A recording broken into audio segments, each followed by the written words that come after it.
Study IQ IAS, अब तैयारी हुई affordable. Good afternoon class, welcome to this interactive session.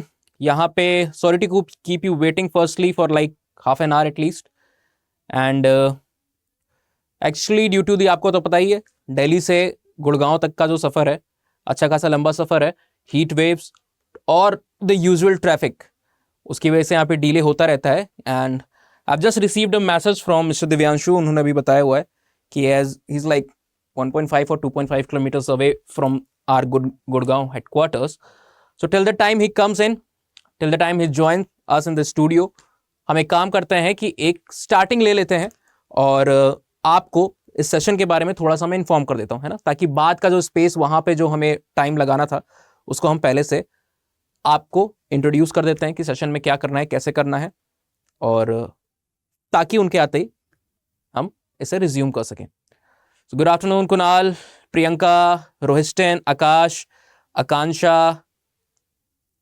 यश कह रहे हैं वीकडेज में भी ट्रैफिक दिल्ली का, एंड दिल्ली से NCR के पूरे रीजन में आप जान रहे हो यश, वीकेंड्स पे तो ट्रैफिक नहीं होता है, फिर वो जलजला होता है, वो सैलाब वहाँ पे आ रहा होता है लोगों का, है ना, लेकिन ट्रैफिक इज तो यूजुअल। अभी आप एक स्कूल ऑफ थॉट पढ़ोगे एंथ्रोपोलॉजी में, जिसको हम लोग कहते हैं कल्चरल पर्सनैलिटी स्कूल, और वैसे ही अगर आप दिल्ली NCR का कल्चर पर्सनैलिटी स्कूल देखते हो तो traffic is the soul ingredient in the culture of Delhi NCR। Good afternoon Namrata. तो आपको basically till the time he comes in, he joins in, basically हमको यहाँ पे क्या करना है कि आपको अपने डाउट्स के साथ तैयार रहना है। जो भी आपके डाउट्स हैं, not just pertaining to anthropology, because ये उन्होंने सक्सीड किया जर्नी, तो ऐसा नहीं कि उन्होंने सिर्फ एंथ्रोपोलॉजी ऑप्शनल का पेपर दिया है, उन्होंने सारी कुछ तैयारी की है, न्यूज़पेपर रीडिंग से लेकर के कैसे आप अपनी आदतों को, हैबिट्स हैं आपकी, जो हॉबीज़ हैं, और भी कई सारी चीज़ों के फ्रंट पे जो आपको काम करना होता है, वो सब आप पूछ सकते हो। So I am just receiving his call, I think he has reached our headquarters, so I will be turning off the video camera and audio for a while. I will take him here in the studio and resume the session, so just bear with me for 5 minutes. Welcome back class. As promised, after the break, Mr. Divyanshu Goel, All India Rank 383, I guess, yes, is with us now, and you are free to ask all your questions. आपका preparation से regarding जो भी question हो यहाँ पे, not just like concerning around the optional subject, but preparation journey में लेकर के जो भी आपको दुविधाएं हो, जो भी आपको doubts हो, उन सबको आप यहाँ पे पूछ सकते हो। और after a while हम यहाँ पे आपके जो माइक्रोफोन्स होंगे उनको ऑन कर देंगे, आपके लिए अनम्यूट कर देंगे इंटरफेस को, आप अपने हैंड को रेस कीजिएगा और इंडिविजुअली आप क्वेश्चंस को पूछ सकते हो, ठीक है। So I will be inviting mister Divyanshu Goyal. Hello Divyanshu. Hello sir. And firstly very much congratulation for clearing the examination. Thank you sir. कई सारे लोग जो हमारे साथ जुड़े होते हैं, like in the batch also, working individuals हैं, मैरिड इंडिविजुअल्स भी हमारे साथ जुड़े हुए हैं। So Divyanshu is inspiration for them, because जब से आपका बैच शुरू हुआ था उससे पहले से ये हमारे साथ यहाँ पे जुड़े हुए स्टडी IQ के साथ, और he was leading the content front. आपका पूरा क्रक्स मटेरियल जो होता है उस टीम को पूरा ये हेड कर रहे थे इंडिविजुअली, एंड बहुत सारे जो भी हमको जब भी हेल्प चाहिए होती थी, असिस्टेंस चाहिए होती थी, कभी कभी इनको भी प्रिपरेशन ऑफ कोर्स करनी रहेगी। इवन ड्यूरिंग द फेज जब अभी इन्होंने प्रीलिम्स दिया हुआ है, उस समय भी अपना टाइम निकाल के, ताकि आपके कंटेंट फ्रंट पे कोई डिले ना हो, ये लगातार काम कर रहे थे। सो you can congratulate him, Yogesh and everybody else. आप एक बार Divyanshu. Yes sir. Thank you everyone. My name is Divyanshu and I have scored rank 383 in this year's exam. Also my score in anthropology is 275. Thank you everyone. सो अब आप questions को पूछ सकते हैं। I think यहाँ पे किसी का क्वेश्चन पहले से था, मौसमी का क्वेश्चन है I think. Sir, I have a question regarding the hobbies. Yesterday I mentioned it, please kindly. Okay, आपने मुझे एक ईमेल भेजा हुआ था, आई रेड दैट ईमेल, पर टाइम नहीं मिला था मुझे रिप्लाई करने का, क्योंकि उसमें काफ़ी सारी चीज़ इंक्लूड करनी थी। अभी दिव्यांशु भी आपको उसके बारे में बता देंगे। दिव्यांशु, मौसमी का क्वेश्चन हमसे था कि हॉबीज़ के रिगार्डिंग जो DF में हमको फिल करना होता है, तो इनका बहुत ज़्यादा रिलीजियस स्टडी, खासकर इस्लामिक पैटर्न्स के ऊपर, इस्लामिक थॉट्स के ऊपर इनको स्टडी करने में अच्छा लगता है। तो ये जानना चाह रही थी कि अगर ये उसको एज अ हॉबी मेंशन करती हैं किसी भी रिलीजन को पढ़ने की, स्क्रिप्चर्स को पढ़ने की, तो सिंस वहाँ पे बैठेंगी तो जो पैनलिस्ट होते हैं वो इनसे बाकी रिलीजन के बारे में भी या फिर इन डेप्थ पूछ सकते हैं कि आपने क्या हदीस को पढ़ा है, आपने बाकी टेक्स्ट जो भी आपको देखने को मिलता है अपार्ट फ्रॉम कुरान, क्या आपने उनको भी रीड किया है। तो ये पूछना चाह रही थी क्या ये एक सही स्टेप होगा, क्योंकि और कोई हॉबी इनको सूझ नहीं रही है। तो आपने अपने एक्सपीरियंस से बता सकते हो कि किस हिसाब से आपने अपनी हॉबी को चूज़ किया, वहाँ पे रखा, और ऐसे केसेस में क्या करना चाहिए बेसिकली। तो हॉबीज़ हमें डैफ 2 में भरनी होती है, डिटेल्ड एप्लीकेशन फॉर्म 2, जो कि जस्ट जब हमें इंटरव्यू कॉल आता है तब हम रिलीज़ किया जाता है और उसमें एक हॉबी का कॉलम होता है। तो जैसे आपकी हॉबी है रिलीजियस स्टडीज़, तो मैं एडवाइस करूँगा कि आप तभी मेंशन करें जब आप इसके बारे में थॉरो हों और आप पैनलिस्ट्स के जो भी डाइवर्स क्वेश्चंस हैं उनको आप आंसर कर पाएँ अच्छे से। क्योंकि फिर अगर प्रॉपरली अगर आपकी हॉबी प्रिपेयर्ड नहीं है और आपसे कोई डिफ़िकल्ट क्वेश्चन इंटरव्यू में पूछ लिया तो it looks bad and it might negatively affect your score. So unless and until you are like very good in that hobby, then mention it, because Islamic studies ऐसा topic है वो काफ़ी interest का रहेगा पैनलिस्ट्स के लिए भी। तो वो जनरली 60+ होते हैं तो उन्हें काफ़ी आता रहता है। तो you can mention it, no doubt. आपने अगर पढ़ा है, आप उसके बारे में अच्छा जानते हो तो प्लस पॉइंट है आपके लिए। बट अगर शैलो रीडिंग करी है तो थोड़ा बचें उसको मेंशन करने से। Thank you. And also Divyanshu, regarding your hobby, आपने क्या भरा और किस हिसाब से उसको भरा चुना। मेरी हॉबीज़ एक्चुअली 2 थी। एक तो प्लेइंग सुडोकू मैं काफ़ी खेलता हूँ तो मैंने वो लिखा था। दूसरा मेरी हॉबी में वही था, watching web series on OTT। तो वेब सीरीज़ से मुझे क्वेश्चन आए थे असली इंटरव्यू में भी कि रेगुलेशन कैसे होनी चाहिए उन प्लेटफॉर्म्स की, वायलेंस है और जो बाकी चीज़ें हैं। तो काफ़ी क्वेश्चंस आते हैं मॉक इंटरव्यूज़ में भी पूछेंगे आपसे इंस्टीट्यूट्स, एंड आपको फाइनल UPSC के इंटरव्यू में भी काफ़ी क्वेश्चंस आएंगे हॉबीज़ पे। बिल्कुल, आई थिंक मौसमी आपका क्वेश्चन यहाँ पे, आपका जो डाउट था regarding that choosing your hobby, वो क्लियर हो गया होगा। ऑल्सो अगर आपने हमारे इंटरव्यूज़ को देखा होगा जो मॉक इंटरव्यू स्टडी IQ करा रहा था, in that also I think all India rank 12 was here और 112, आई एम नॉट श्योर। तो उनके इंटरव्यू में भी उनसे सेम क्वेश्चन पूछा गया था। तो it was a very strange thing कि उन्होंने मेंशन किया हुआ था कि वो बॉलीवुड के जो बिजनेस होता है उसका ट्रेंड एनालिसिस करते हैं। तो वहाँ पे जिक्र हो रहा था, मॉक इंटरव्यू में भी उन्होंने कई जगह पे और भी दिया था कि पठान जैसी जो मूवीज़ आती हैं जो कि कंटेंट फ्रंट पे उतनी ज़्यादा मे बी नहीं लोडेड होती हैं, उतना ज़्यादा आपको उसमें रियलिटी नहीं देखने को मिलता है, एक्शन थ्रिलर के जॉनरा में वो वर्क कर रही होती हैं, पर वो इतना बड़ा बिजनेस करती हैं और कई सारी मूवीज़ जिनको काम करना चाहिए कंटेंट के लेवल पे बहुत ही ज़्यादा बैलेंस्ड होती हैं, तो वो वर्क नहीं कर रही होती। तो उसके रिगार्डिंग वहाँ पे उनसे एनालिसिस पूछा गया था, क्योंकि उन्होंने मेंशन किया हुआ था, उनकी हॉबी थी कि बॉलीवुड के बिजनेस के ट्रेंड एनालिसिस को वो करते हैं। तो जो भी आपका अगर जेन्युइन पैशन हो और इन डेप्थ अगर उसमें आपकी एक रीडिंग हो, सिर्फ एक सरफेस नॉलेज आपके पास उसकी ना हो, तो आप ज़रूर उसको मेंशन कीजिए। प्रॉब्लम्स फिर भी आ सकती हैं, फिर भी वो कुछ घुमा के पूछ सकते हैं जो आपको ना आए, पर still it will be better to answer something that you are absolutely passionate about rather than something that you do not entirely know of। ठीक है, आकांक्षा कह रही सर मैं लाइब्रेरी में हूं तो मैसेज पे पूछेंगे, कोई दिक्कत नहीं है आकांक्षा, आप मैसेज पे ही पूछ सकते हो। और thank you sir for your efforts. बिल्कुल, दिव्यांशु जी हमारे साथ लगातार रूप से जुड़े हुए थे और इनके एफर्ट्स अभी भी जारी हैं। ठीक है, next question, can we have a next question. Mausami का आई थिंक यहाँ पे आंसर है, हॉबी ब्लैंक रखें तो, और हॉबी ब्लैंक रखें तो इसके बारे में मैं एडवाइस करूंगा ये एक अच्छा आइडिया नहीं है। हॉबी कुछ ना कुछ तो किसी ना किसी की कुछ ना कुछ होती ही है। तो आप ब्लैंक रखेंगे तो वो आपसे पूछेंगे कि आप पढ़ाई के अलावा और क्या करते हो फ्री टाइम में, बाकी सब चीज़ों में। तो ब्लैंक बिल्कुल मेरे हिसाब से नहीं रखना चाहिए। जो भी हो आपकी हॉबी, अगर आप म्यूज़िक सुनना पसंद करते हैं, कुछ भी ऐसा कुछ हाई फाई नहीं होना चाहिए, कुछ बहुत इंटेलेक्चुअल नहीं होना चाहिए। जो भी सिंपल आप फ्री टाइम में रिलैक्स होने के लिए करते हैं एक डेली बेसिस पे, वो भी आप लिख सकते हैं। बट खाली रखने से ये इंप्रेशन जाएगा कि आप सिर्फ आपने आपकी पर्सनालिटी 360 डिग्री नहीं है, आप सिर्फ बुक्स पे ही कंसंट्रेट किया आपने और बाकी अपने एस्पेक्ट्स को इग्नोर किया।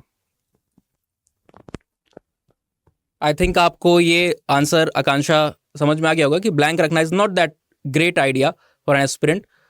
आकाश यहाँ पे पूछ रहे हैं sir study IQ book and PPT and crux is enough. I am not sure कि दिव्यांशु ने स्टडी IQ की बुक्स को थॉरोली सारी बुक्स को देखा होगा, मे बी उन्होंने कुछ बुक्स को यहाँ पे देखा होगा, बट जो PPTs हैं वो आपकी directly under the guidance of faculty तैयार होती है। इन क्रक्स के लिए ऑल्सो जो हमारी टीम है, आप दिव्यांशु खुद यहाँ पे उस टीम को लीड कर रहे थे, he was the sole content provider वहाँ पे, जो भी आपके क्रक्स में इंफॉर्मेशन थी।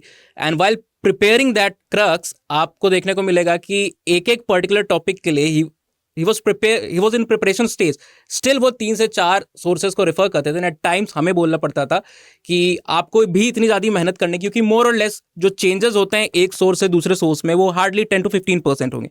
थ्योरीज आपकी चेंज नहीं होने वाली हैं, जो जिस्ट है, जो आइडियाज है, जो वर्क्स है, जो बुक्स पब्लिश किए हैं ऑथर ने, वो आपकी चेंज नहीं होने वाली है ना। हो सकता है कहीं पे कुछ बायोग्राफिकल इन्फॉर्मेशन कुछ ज़्यादा आपको मिल जाए, या फिर हो सकता है उनके किसी एक्स्ट्रा फील्ड वर्क जो कि उनकी पर्टिकुलर थ्योरी से ज़्यादा रेलिवेंट ना हो वो मिल जाए। सो वो भी आपको यहाँ पे देखने को मिलता है कि जो हमारी टीम है, चाहे वो पीपीटी को बना रही हो, चाहे वो क्रक्स को बना रही हो, वो एक एक्सपर्ट गाइडेंस के अंदर में होता है। एंड क्रेडिबिलिटी के फ्रंट पे तो आप देख ही रहे हो कि दिव्यांशु हमारे साथ जुड़े हुए हैं, ठीक है। एंड ऑल्सो आई थिंक जो आपने कईयों लोग ने आप में से यूट्यूब का हमारा इंटरेक्शन देखा होगा मासूम सर के साथ, वो भी एक आईआरएस ऑफिसर है। He is also supervising the entire content front. तो एक बार आप दिव्यांशु बताइए कि आप क्रक्स जब बनाते हो तो क्या बुनियादी बातों को ध्यान में रखते हो उसको प्रिपेयर करते समय, जो कि आपको अपने एक्सपीरियंस से हेल्प करता हो, कि आपको क्या लगता था क्रक्स पढ़ते समय या फिर मटेरियल पढ़ते समय कि ये थोड़ी कमी है और मुझे इस पे काम करना चाहिए, तो आपने वो यहाँ पे कैसे कैटर किया? यस सर, सो एंथ्रोपोलॉजी का जो कंटेंट है वो सारा स्कैटर्ड है, कहीं भी एक जगह नहीं है। तो क्रक्स प्रिपेयर करते वक्त मेरा यही ध्यान रहता था कि मैं उसको एक फॉर्मेट में, एक डॉक्यूमेंट में अलग अलग सोर्सेज से, जो भी अच्छे स्टैंडर्ड सोर्सेज हैं उनसे कोलेट कर कर एक जगह दे पाऊँ।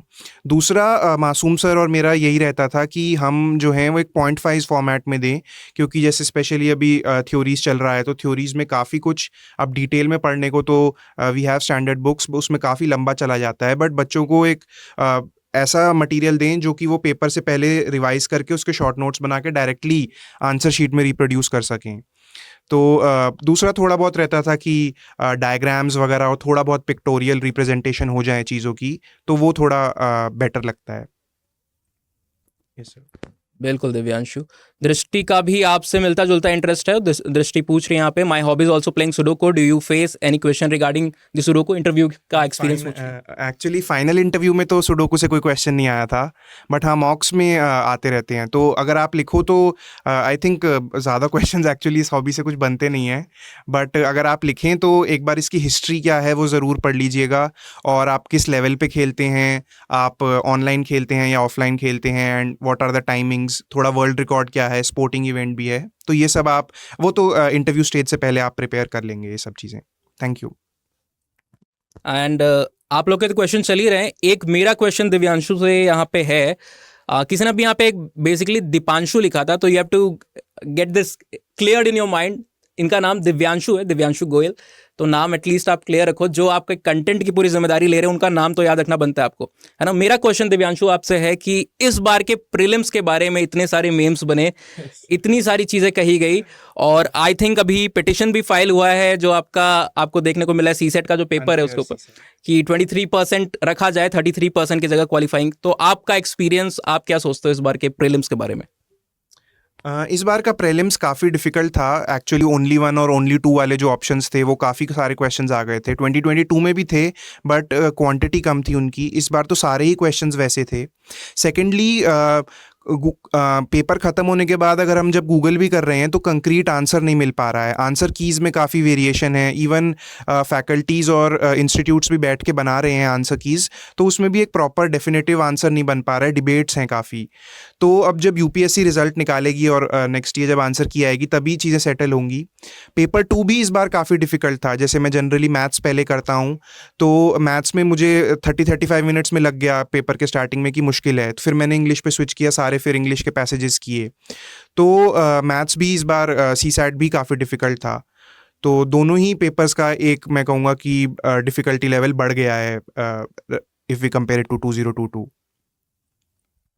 सो आपको ज़्यादा वरीड होने की ज़रूरत नहीं है, क्योंकि आपको डिफ़िकल्ट लगा तो हमारे साथ यहाँ पे टॉपर्स हैं, उनको भी सेम पैटर्न लगा, उनको भी सेम डिफ़िकल्टी जो है वो फील हुई। और एक ये जर्नलाइजेशन का कॉन्सेप्ट हो जाता है यहाँ पे। अगर आप देख रहे हो आपके लिए जो चीज़ कठिन होने वाली है वो मोर और लेस जितने भी एस्पिरेंट यहाँ पे अपीयर कर रहे होंगे उनके लिए भी, उनको भी सेम ट्रबल जो है वो फील होगी पेपर को सॉल्व करते समय। अदिति का यहाँ पे अगला क्वेश्चन है, sir is it beneficial to read monthlies keeping in mind how prelims came this year? Prelims के पर्सपेक्टिव से पूछ मंथलीज के बारे में। देखिए, current affairs, I think you are talking about current affairs. तो करंट अफेयर्स का डेली अगर आप एक न्यूज़पेपर पढ़ रहे हैं विद इन 1.5 आवर तो वो अच्छा है। बट अगर वो डिसिप्लिन नहीं बन पा रहा है, तब जो मंथली कंपाइलेशन आती हैं करंट अफेयर्स की, आप उसको रेफ़र कर सकते हैं। अगर आपका प्रीलिम्स इस बार निकल रहा है तो मेंस के लिए आई थिंक 3 महीने हैं, तो मैं कहूँगा कि आप 1 घंटा न्यूज़पेपर को दे सकते हैं, बाकी आपकी मेंस की प्रिपरेशन। एंड जो मंथलीज आएंगी उसको भी आप एक जो मेंस के लिए कंपाइलेशंस आती हैं उसको भी आप गो थ्रू कर सकते हैं। But overall long term preparation की बात करें तो डेली न्यूज़पेपर पढ़ना ज़्यादा बेनिफिशियल है। मंथली तभी करें जब वो डिसिप्लिन नहीं बन पा रहा है डेली का, या फिर बार बार मिस हो रहा है, तो आप मंथली फिर देख सकते हैं उस केस में। आप दिव्यांशु अपने प्रिपरेशन के बारे में बताइए, आप कौन से, क्योंकि न्यूज़पेपर में भी आजकल इतने ऑप्शंस आ गए हैं। पहले तो रहता था नैरो डाउन, 2 पेपर होते थे कि इंडियन एक्सप्रेस ले जाओ या फिर द हिंदू को पढ़ो। आज मैगजीन्स की बात करें या फिर न्यूज़पेपर की, मल्टीपल ऑप्शंस हैं, न्यू इनिशिएटिव्स लिए जा रहे हैं, काफ़ी ज़्यादा ल्यूसिड वे में चीज़ों को फॉर्मेट करके दिया जा रहा है। तो आप इतने ऑप्शंस की अवेलेबिलिटी में कहाँ पे हमें जीरो डाउन करना है उसको आप कैसे बताएंगे, आपने कैसे किया उसको भी आप बता सकते हैं। तो एक्चुअली ये मेरा थर्ड अटेम्प्ट था। तो स्टार्टिंग की प्रिपरेशन जर्नी में मैं द हिंदू फॉलो करता था डेली। उसके बाद मुझे थोड़े टाइम के बाद लगने लगा कि हिंदू के एडिटोरियल्स बहुत लंबे होते हैं और बहुत टाइम चला जाता है उसमें, तो फिर मैंने इंडियन एक्सप्रेस पे स्विच किया। तो मेरे ये दोनों ही मेन अखबार रहे हैं, द हिंदू और द इंडियन एक्सप्रेस। दोनों तो नहीं पढ़ पाता मैं, बट हाँ, जैसे कभी किसी में कोई इंपॉर्टेंट आर्टिकल आया तो वो देख लिया ऑनलाइन, किसी एक एडिटोरियल का या दूसरे का देख लिया। पर जनरली मेरा एक रहता है। इंटरव्यू स्टेज पे हाँ, मैंने द हिंदू और एक्सप्रेस दोनों पढ़ा था, और एक थर्ड एडवाइस किया जाता है कि बिजनेस स्टैंडर्ड या कोई इकोनॉमिक टाइम्स, इकोनॉमिक न्यूज़ के लिए आप एक थर्ड लगा सकते हैं। बट इन जनरल जैसे आज सर ने कहा कि काफ़ी नए मेथड्स आ गए हैं करंट अफेयर करने के, तो वो काफ़ी अच्छा है। जैसे डेली एनालिसिस वीडियो आती हैं करंट अफेयर्स की यूट्यूब पे, वो आप फॉलो कर सकते हैं। उससे 45 मिनट्स 1 आवर में एक क्रक्स मिल जाता है कि क्या चल रही हैं चीज़ें। उसके अलावा काफ़ी इंस्टीट्यूट्स मैगजीन्स निकालते हैं, और वीकली भी आने लगा है अब, तो काफ़ी तरह के इनिशिएटिव्स हैं। तो आप वो चूज़ करें जिसमें आप कंफर्टेबल हों और जो रेगुलरली कर पाएँ और जिसको अच्छे से आप रिवाइज कर पाएँ। तो इसमें कोई वन स्ट्रैटेजी मेरे ख्याल से नहीं है। ऑलराइट दिव्यांशु, यहाँ पे रोहिस्टन डिसूजा का अगला क्वेश्चन है, apart from UPSC sometimes we try to appear other exams, so should we approach those exams? Yes, definitely. Actually इसमें मेरी एडवाइस ये रहती है कि अगर आपने जस्ट प्रिपरेशन शुरू करी है तो आप 1-2 साल सिर्फ यूपीएससी को दें और कुछ ना सोचें, क्योंकि अगर आप अच्छे से देंगे तो मेरे को लगता है कि हो जाना चाहिए। बट फिर 2 अटेम्प्ट 3 अटेम्प्ट के बाद अगर नहीं होता तो फिर हम स्टेट पीसीएस या और एग्ज़ाम्स, ईपीएफओ, आरबीआई, इन सब की तरफ देख सकते हैं। बट शुरुआती दिनों में, क्योंकि और एग्ज़ाम्स का साइकिल ऐसा होता है, यूपीएससी से क्लैश करेगा तो आपकी प्रिपरेशन में डिसरप्शन आ सकता है।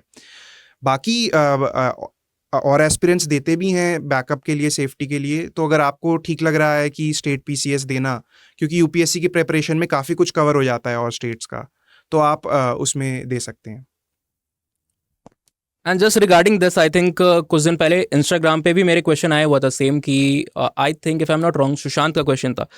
He was appearing for like Madhya Pradesh PCS examination, MP PCS के लिए वो वहाँ पे अपियर कर रहे थे। तो पूछ रहे थे कि अगर ऑप्शनल जो होते हैं, मोस्ट ऑफ द स्टेट्स आप देख रहे हो, असम ने भी रिसेंटली ऑप्शनल को हटा दिया हुआ है, कई सारे स्टेट्स हटा रहे हैं, पर जिन स्टेट्स में अभी भी ऑप्शनल है और वहाँ पे लोग प्रिपेयर कर रहे हैं, तो क्या उनकी स्ट्रैटेजी यूपीएससी से कुछ अलग होनी चाहिए या फिर उनको सेम पैटर्न पे करना चाहिए? क्योंकि मोर और लेस हम देखते हैं कि जो स्टेट पीसीएस में क्वेश्चंस होते हैं डायरेक्ट होते हैं, ज़्यादा यूपीएससी के लेवल पे उसको घुमाया नहीं जाता है, एनालिटिकल उसको उतना नहीं बनाया जाता है। तो उसको आप कैसे आंसर करोगे?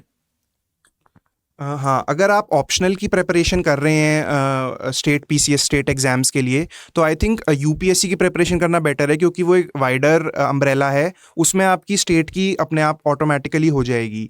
अगर कुछ माइनर डिफरेंसेस कभी कभार किसी स्टेट में सिलेबस में हो जाते हैं, जैसे कि कोई पार्ट यूपीएससी के सिलेबस में इंक्लूडेड नहीं है बट दूसरे के में है, तो वो देखकर आप फिर जो स्टेट स्पेसिफिक बुक्स हैं या स्टेट का जो मटीरियल है वो रेफ़र कर सकते हैं।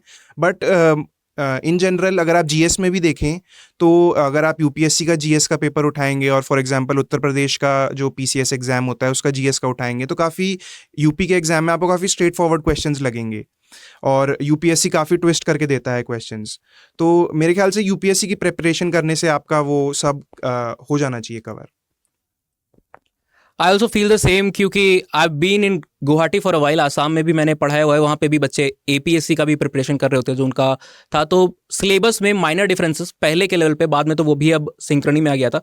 पहले देखने को मिलता था कि पूरा सिलेबस ऑलमोस्ट यूपीएससी की लाइन पे है, बस वहाँ की कुछ ट्राइब के बारे में उन्होंने 1 यूनिट एक्स्ट्रा दे दी हुई थी, 1 या 2 यूनिट उन्होंने ऐड की हुई थी, जो उनके ट्राइबल, जो आसाम में ट्राइबल पॉपुलेशन है या नॉर्थ ईस्ट की जो ट्राइबल पॉपुलेशन है, उनके बारे में एथनोग्राफिक इन्फॉर्मेशन वहाँ पे पढ़नी होती थी। और वो एथनोग्राफिक इन्फॉर्मेशन लोकल पब्लिशर्स, जो कई सारी किताबें, जैसे आप जब यूपीएससी की प्रिपरेशन करते हो तो एलपी विद्यार्थी साहब की किताबें आपको देखने को मिलती है, ठीक है। एस.सी. दुबे साहब ने कई सारे एथनोग्राफ्स को यहाँ पे लिखा हुआ है, श्रीनिवास साहब ने कुर्ग के बारे में लिखा हुआ है। तो उसी तरीके से नॉर्थ ईस्ट में भी कई लोकल पब्लिशर्स ने वहाँ पे कवर किया हुआ है और उसको करने से हो जाता था। बाकी क्योंकि यूपीएससी, जैसा कि दिव्यांशु ने बताया, एक वाइडर अम्ब्रेला है, तो यहाँ पे जब आप प्रिपरेशन कर रहे होते हो तो मोर और लेस सारी चीजें आपकी एक हायर लेवल पे प्रिपेयर हो रही होती हैं, और आप सबऑर्डिनेट एग्जामिनेशन को जब भी केटर करने जाते हो तो आप बहुत अच्छे से उसको वहां पे टैकल कर पाते हो। हाँ यश, आई थिंक आपका ऑडियो वाला कुछ डाउट है, उसको अभी हम खोल लेंगे। जो कमेंट्स में रिटन डाउट्स है उसको हम पहले ले लेते हैं, एंड आफ्टर दैट माइक्रोफोन्स को इंडिविजुअली हम यहाँ पे टर्न ऑन कर देंगे। कुमार का क्वेश्चन है, sir how much time we should give on current affairs in a day, specially after prelims 23, and what should be its source? तो सोर्स जो है करंट अफेयर्स के लिए वो न्यूज़पेपर ही रहना चाहिए। बाकी फिर अभी जैसा हमने डिस्कस किया था, मंथली मैगजीन्स हैं या वीडियोस हैं यूट्यूब पे, आप वो भी रेफ़र कर सकते हैं। अब टाइम कितना देना चाहिए ये डिपेंड करता है आप प्रिपरेशन के किस स्टेज पर हैं। अगर आपका प्रीलिम्स निकल रहा है तो आप मेंस स्पेसिफिक जो इश्यूज़ हैं, मुद्दों पे ही क्वेश्चन आता है कि उसके प्रोज क्या हैं, कॉन्स क्या हैं और क्या सोल्यूशन होना चाहिए इश्यूज़ का, तो आप उस तरह से एडिटोरियल्स पे ज़्यादा अपना फोकस रख सकते हैं। बट अगर आप 2024 का प्रीलिम्स की तैयारी करना चाह रहे हैं तो अब तो आपको पूरा होलिस्टिक फोकस रखना पड़ेगा। प्री के लिए करंट अफेयर जो फैक्ट्स आते हैं, जैसे फ्राइडे को संडे को साइंस एंड टेक्नोलॉजी का पेपर आता है हिंदू में, उसमें कुछ कुछ आता है कि स्पेस के बारे में, डीएनए के बारे में। तो जैसे इस बार का एक क्वेश्चन भी था मेटाजीनोमिक्स पे 2023 में, तो वो तरह की चीज़ें आपको देखनी है। वो आप मंथली से भी कवर कर सकते हैं अगर आपका मंथली में वो है, और डेली का डिसिप्लिन है, डेली के अगर आप न्यूज़पेपर पढ़ते हैं तो वो तो आई थिंक बेस्ट चीज़ है। तो आई थिंक गर्व कुमार, आपका यहाँ पे जो डाउट होगा रिगार्डिंग कितना टाइम अलॉट करना है वो क्लियर हो चुका होगा। एंड हिस्ट्री के रिगार्डिंग यहाँ पे आकांक्षा का है, क्योंकि हमने कहा हुआ था कि एंथ्रोपोलॉजी के सिवा भी आप क्वेश्चंस को पूछ सकते हो। तो हिस्ट्री के रिगार्डिंग आकांक्षा के इतने सारे पार्ट्स है, वर्ल्ड हिस्ट्री है, एंशिएंट एआईएस वाला पोर्शन है, आर्कियोलॉजी भी उसमें आप देख रहे हो, मिडिवल है और मॉडर्न है। तो इन सबको कैसे कोपिन करें, इतनी सारी फैक्ट्स लोगों को याद करने पड़ते हैं। खासकर ट्रबल होती है जो साइंस बैकग्राउंड से आए हुए होते हैं, तो उनको आदत नहीं होती है ऐसे इतने सारे डेट्स और फैक्ट्स को मगअप करने की। तो आप भी क्योंकि साइंस बैकग्राउंड से ही हो, इंजीनियरिंग बैकग्राउंड से हैं दिव्यांशु, तो आपने कैसे हिस्ट्री को कोप किया? तो हिस्ट्री के लिए मैं कहूँगा कि हिस्ट्री का आप पार्ट वाइज डिवीजन कर लीजिए, ancient, medieval, modern, world history and post independent history.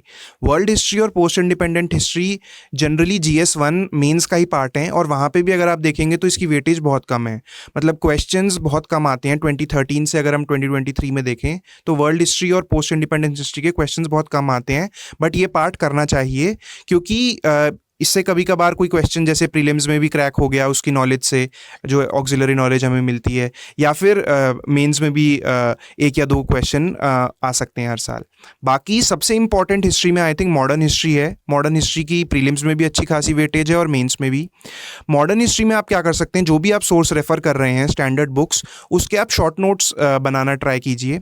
एक टाइमलाइन के थ्रू मॉडर्न हिस्ट्री को आप पढ़िए कि हम स्टार्ट करते हैं modern history after the fall of Aurangzeb, the later Mughal से लेकर टिल द आई थिंक 1707 से लेकर 1947 की जो एक टाइमलाइन है, टाइमलाइन वाइज आप पढ़ेंगे और थीम्स को पकड़ेंगे। मेन के लिए आपको थीम्स को पकड़ना है, और प्रीलिम्स के लिए फैक्ट्स कि कौन किस पार्टी में था, कौन किसके सपोर्ट में था, कौन सा प्लान, कैबिनेट मिशन प्लान कब आया, कौन से वाइस रॉय के अंडर आया, तो ये सब प्रीलिम्स की इन्फॉर्मेशन हो गई। मेंस में ये थोड़ा बहुत इंट्रोडक्शन में लग जाएगा आंसर में, बट उससे इम्पैक्ट क्या हुआ, उससे हमारी जो इंडिपेंडेंस जर्नी थी और जो हमारी सोसाइटी शेप अप हुई वो कैसे हुई, वो ज़्यादा इंपॉर्टेंट रहेगा। तो आप मॉडर्न में देखिए। उसके अलावा एंशिएंट मिडीवियल पे हम आते हैं। एंशिएंट मिडीवियल के क्वेश्चंस तो प्रीलिम्स में अब काफ़ी टफ आ रहे हैं, तो वो आपको टर्मिनोलॉजीज़ वगैरह उस पर देखनी पड़ेंगी। बाकी एंशिएंट मिडीवियल के लिए भी स्टैंडर्ड सोर्सेज हैं, या आप ऑनलाइन आजकल यूट्यूब पे आई थिंक काफ़ी अच्छे वीडियो कोर्सेज भी हैं, वो आप रेफ़र कर सकते हैं। उसके अलावा एंशिएंट मिडीवियल अगर आप मेंस के पर्सपेक्टिव से पढ़ें तो आपको उसमें आर्ट एंड कल्चर के साथ पढ़ना पड़ेगा, क्योंकि क्वेश्चन जो है जैसे 2022 में गुप्ताज एंड चोलास पे क्वेश्चन आया था, तो वो एक तरह से उन्होंने अर्ली मिडीवियल और एंशिएंट इंडिया को कंबाइन करके पूछा था कि वहाँ पे टेम्पल आर्किटेक्चर और वहाँ पे आर्ट एंड कल्चर कैसे फ्लरिश हुआ।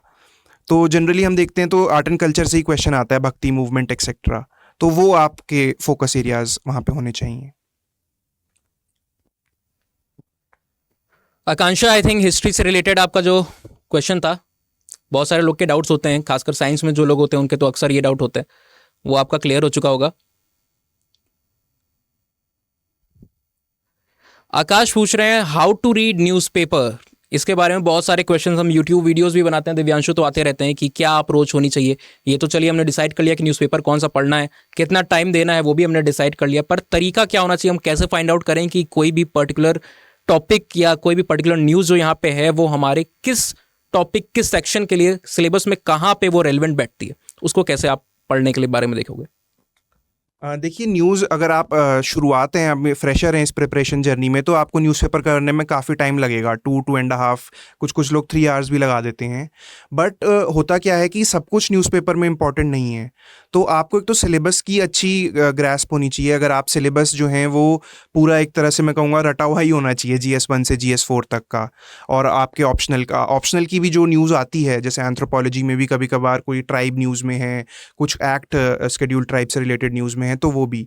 तो अगर आपको इन सब चीज़ों का है तो आप नैरो डाउन कर पाओगे कि क्या चीज़ काम की है न्यूज़पेपर में और क्या चीज़ नहीं। जो भी पॉलिटिकल मसाले वाली न्यूज़ है या बॉलीवुड की गॉसिप है या ज़्यादा स्पोर्ट्स की न्यूज़ है, वो सब हमें मेजरली इग्नोर कर देनी होती है। थोड़ा बहुत स्पोर्ट्स का प्रीलिम्स में 1-2 साल से आ रहा है, बट ऐसा कुछ नहीं है कि आप पूरा ही स्पोर्ट्स का पेज उसके लिए पढ़ने बैठ जाएं। बाकी फिर आप फ्रंट पेज पढ़िए, एडिटोरियल अच्छे से करिए, एंड इंटरव्यू स्टेज तक पहुंचते हैं तो फिर जो सिटी का पेज होता है, आपकी लोकल न्यूज़, आपके डिस्ट्रिक्ट में और सिटी में क्या चल रहा है, स्टेट में, वो भी थोड़ा इंपॉर्टेंट हो जाता है। ये एक इंपॉर्टेंट चीज़ बताई यहाँ पे दिव्यांशु ने कि एट द इंटरव्यू लेवल, आपके एट द लोकल लेवल क्या फंक्शनिंग हो रही है वो बहुत ज़्यादा इंपॉर्टेंट हो जाती है, तो उसके लिए भी आप तैयार रखिए। अक्सर कैंडिडेट ग्लोबल न्यूज़ को, जियो पॉलिटिक्स, वर्ल्ड अफेयर्स और नेशनल लेवल पे क्या चीज़ें चल रही हैं उसको तो बहुत ज़्यादा फोकस करते हैं, पर इंटरव्यू के दौरान अपने लोकल एरिया के लेवल पे क्या चीज़ें हो रही हैं उसको मिस कर देते हैं, जो कि आपको ट्रेंड में देखने को मिल रहा है। एटलीस्ट फ्रॉम 2019 अगर आप देख रहे हो तो ये चीज़ आपको देखने को मिल रही है कि ऐसी भी चीज़ें आपसे पूछी जा सकती हैं, तो उसके लिए भी आप प्रिपेयर्ड रहिए। और बेस्ट चीज़ होती है कि सिलेबस आपको अपने दिमाग में होना चाहिए डे 1 से। ऑप्शनल का तो बिल्कुल होना चाहिए, मैं ऑप्शनल की बात करता हूँ और अक्सर मैं आपको बताते भी रहता हूँ। कई बार न्यूज़ आती है शरणाइज्म के ऊपर, अभी पूरा सेंसस में इंक्लूजन के लिए बात चल रही है, फॉरेस्ट एक्ट पे कभी बातें चलती होती हैं, ठीक है। मीज़ो के बारे में आपने देखा, खासी अभी वहाँ पे मेट्रीलिनी के रिगार्डिंग क्वेश्चन आपके बनते रहते हैं। फैमिली वाला जो किनशिप वाला चैप्टर है, मेट्रीलिनियल पजल के बारे में क्वेश्चन आता है, so we make videos on that particular topic also. तो ये सारी चीज़ें जब आप तभी समझ पाओगे, देख पाओगे, जब आप सिलेबस को अपने दिमाग में रखोगे। तो अपने आप आपकी आंखें जो हैं अखबारों पे जब जाती हैं तो आप एनालाइज कर लेते हो, पिन पॉइंट कर लेते हो कि अच्छा ये इस पर्टिकुलर चीज़ में फिट इन बैठ जाएगा, यहाँ पे मैं इसको यूज़ कर सकता हूँ इस इन्फॉर्मेशन को। सो ये एक तरीका हो सकता है, आप न्यूज़पेपर इस तरीके से पढ़ सकते हो। सेजल पूछ रहे हैं सर ऑडियो टॉक के लिए हैंड्स रेस कर सकते हैं? जस्ट अ फ्यू मिनट्स है ना, कुछ लोग अभी यहाँ पे कंफर्टेबल हैं कमेंट्स में मैसेज भेजने को। लाइक आकांक्षा ने बताया कि वो अभी यहाँ पे लाइब्रेरी में है, तो उनके लिए पॉसिबल नहीं होगा। तो कमेंट्स वाले जैसे ही थोड़े हमको फ्रीक्वेंसी कम दिखने लगती है, फिर हम यहाँ पे हैंड रेस करवा के आपको अनम्यूट कर देंगे और आप वहाँ पे पूछ सकते हो। निधि आपको कॉन्ग्रेचुलेट कर रही है दिव्यांशु, और पूछ रही है करंट अफेयर्स को कैसे प्रिपेयर करें और रिवीजन कैसे करें करंट अफेयर्स का। तो करंट अफेयर्स के प्रिपरेशन के ऊपर तो आई थिंक दिव्यांशु ने यहाँ पे बताया हुआ है, सोर्सेज मंथली सारी चीज़ें बताई हुई है। रिवाइज कैसे करें और टाइम फ्रेम क्या होना चाहिए, कब का आपको कवरेज देखना चाहिए, वो एक बार बता दीजिए। टाइम फ्रेम जो है, जैसे अगर आप प्रीलिम्स के लिए बैठ रहे हैं तो जो बेयर मिनिमम है वो लास्ट 1.5 ईयर्स का तो होना ही चाहिए। सेफ्टी के लिए हम ये कहते हैं कि 2 ईयर्स के कर लें अगर आपके पास टाइम है और आप प्रॉपर प्रिपरेशन कर रहे हैं। बट क्वेश्चन का ज़रूरी नहीं है कि वो लास्ट 2 ईयर्स से ही पूछेगा या कहीं से पूछेगा, बट एज एन एस्पिरेंट हमारा कोशिश ये होना चाहिए कि हम अपनी तरफ से बेस्ट एफर्ट लगाएं। तो लास्ट 2 ईयर्स के एटलीस्ट आपको प्रीलिम एग्ज़ाम के लिए कर लेने चाहिए। मेंस की बात आती है तो मेंस के लिए करंट अफेयर का टाइम फ्रेम जो होता है वो काफ़ी कंटेम्प्रेरी होता है। जैसे कि 2021 में WHO ने रूल्स चेंज किए थे एयर पोल्यूशन क्लासिफिकेशन के, तो वो उसी साल क्वेश्चन पूछ लिया था। इस साल जैसे जो मेंस एग्ज़ाम होने जा रहा है उसमें एक्सपेक्टेड है कि G20 के बारे में एक नया क्वेश्चन ज़रूर आएगा। जो लास्ट ईयर 2022 का हुआ उसमें जेम्स वेब टेलीस्कोप जो नासा ने लॉन्च किया था नया, उसके बारे में आया था। तो काफ़ी कंटेम्प्रेरी होता है, जनरली 1 ईयर से बाहर नहीं जाता। प्रेसिडेंट इलेक्शन के बारे में क्वेश्चन आया था लास्ट ईयर GS में। तो मेंस के लिए जनरली टाइम फ्रेम 1 ईयर का होता है।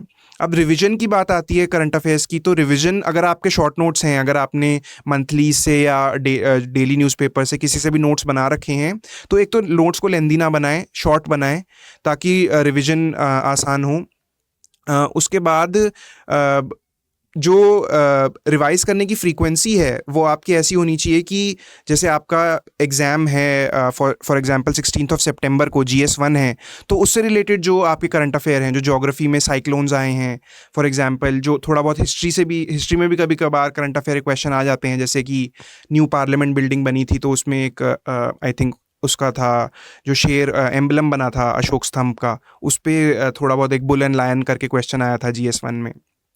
तो आपकी फ्रीक्वेंसी ऐसी होनी चाहिए कि जो आपका D-Day है, आपका पेपर 1 है, उससे पहले आप एक रिवीजन कर पाएँ, और उससे सक्सेसिव आप बैकवर्ड्स मूव करते वक्त जितना रिवीजन आप एक चैनलाइज्ड वे में आप कर पाएंगे तो वो बेहतर रहेगा। ये किसका, निधि का क्वेश्चन था regarding the revision of current affairs. ये आई थिंक इनका क्लियर हो गया। एंड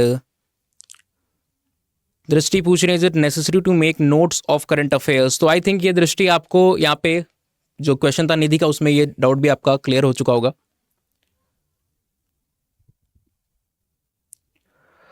आकांक्षा पूछ रही है, पेपर रीडिंग की जगह पर क्या हम एनालिसिस को देख सकते हैं? जो समरी आती है, कई बार एनालिसिस होता है, कई सारी मैगजीन्स बना रही हैं मंथली ईयरली का भी जो आपको देखने को मिलता है, तो क्या पेपर को टोटली इग्नोर करके हम 2-3 इस तरीके के समरीज पे डिपेंड कर सकते हैं? वो क्या कैसी स्ट्रेटजी होगी?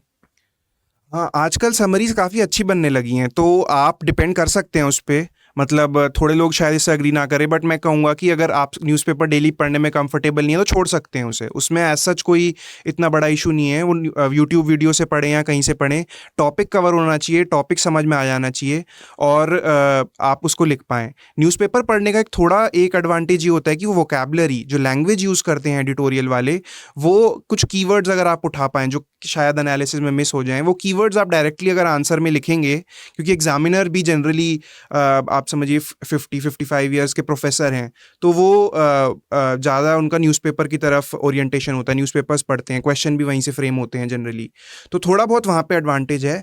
बट हाँ, अगर उसमें कंफर्टेबल नहीं है, डिसिप्लिन नहीं बन पा रहा, रिविजन नहीं हो रहा, तो videos are a very good option in today's time.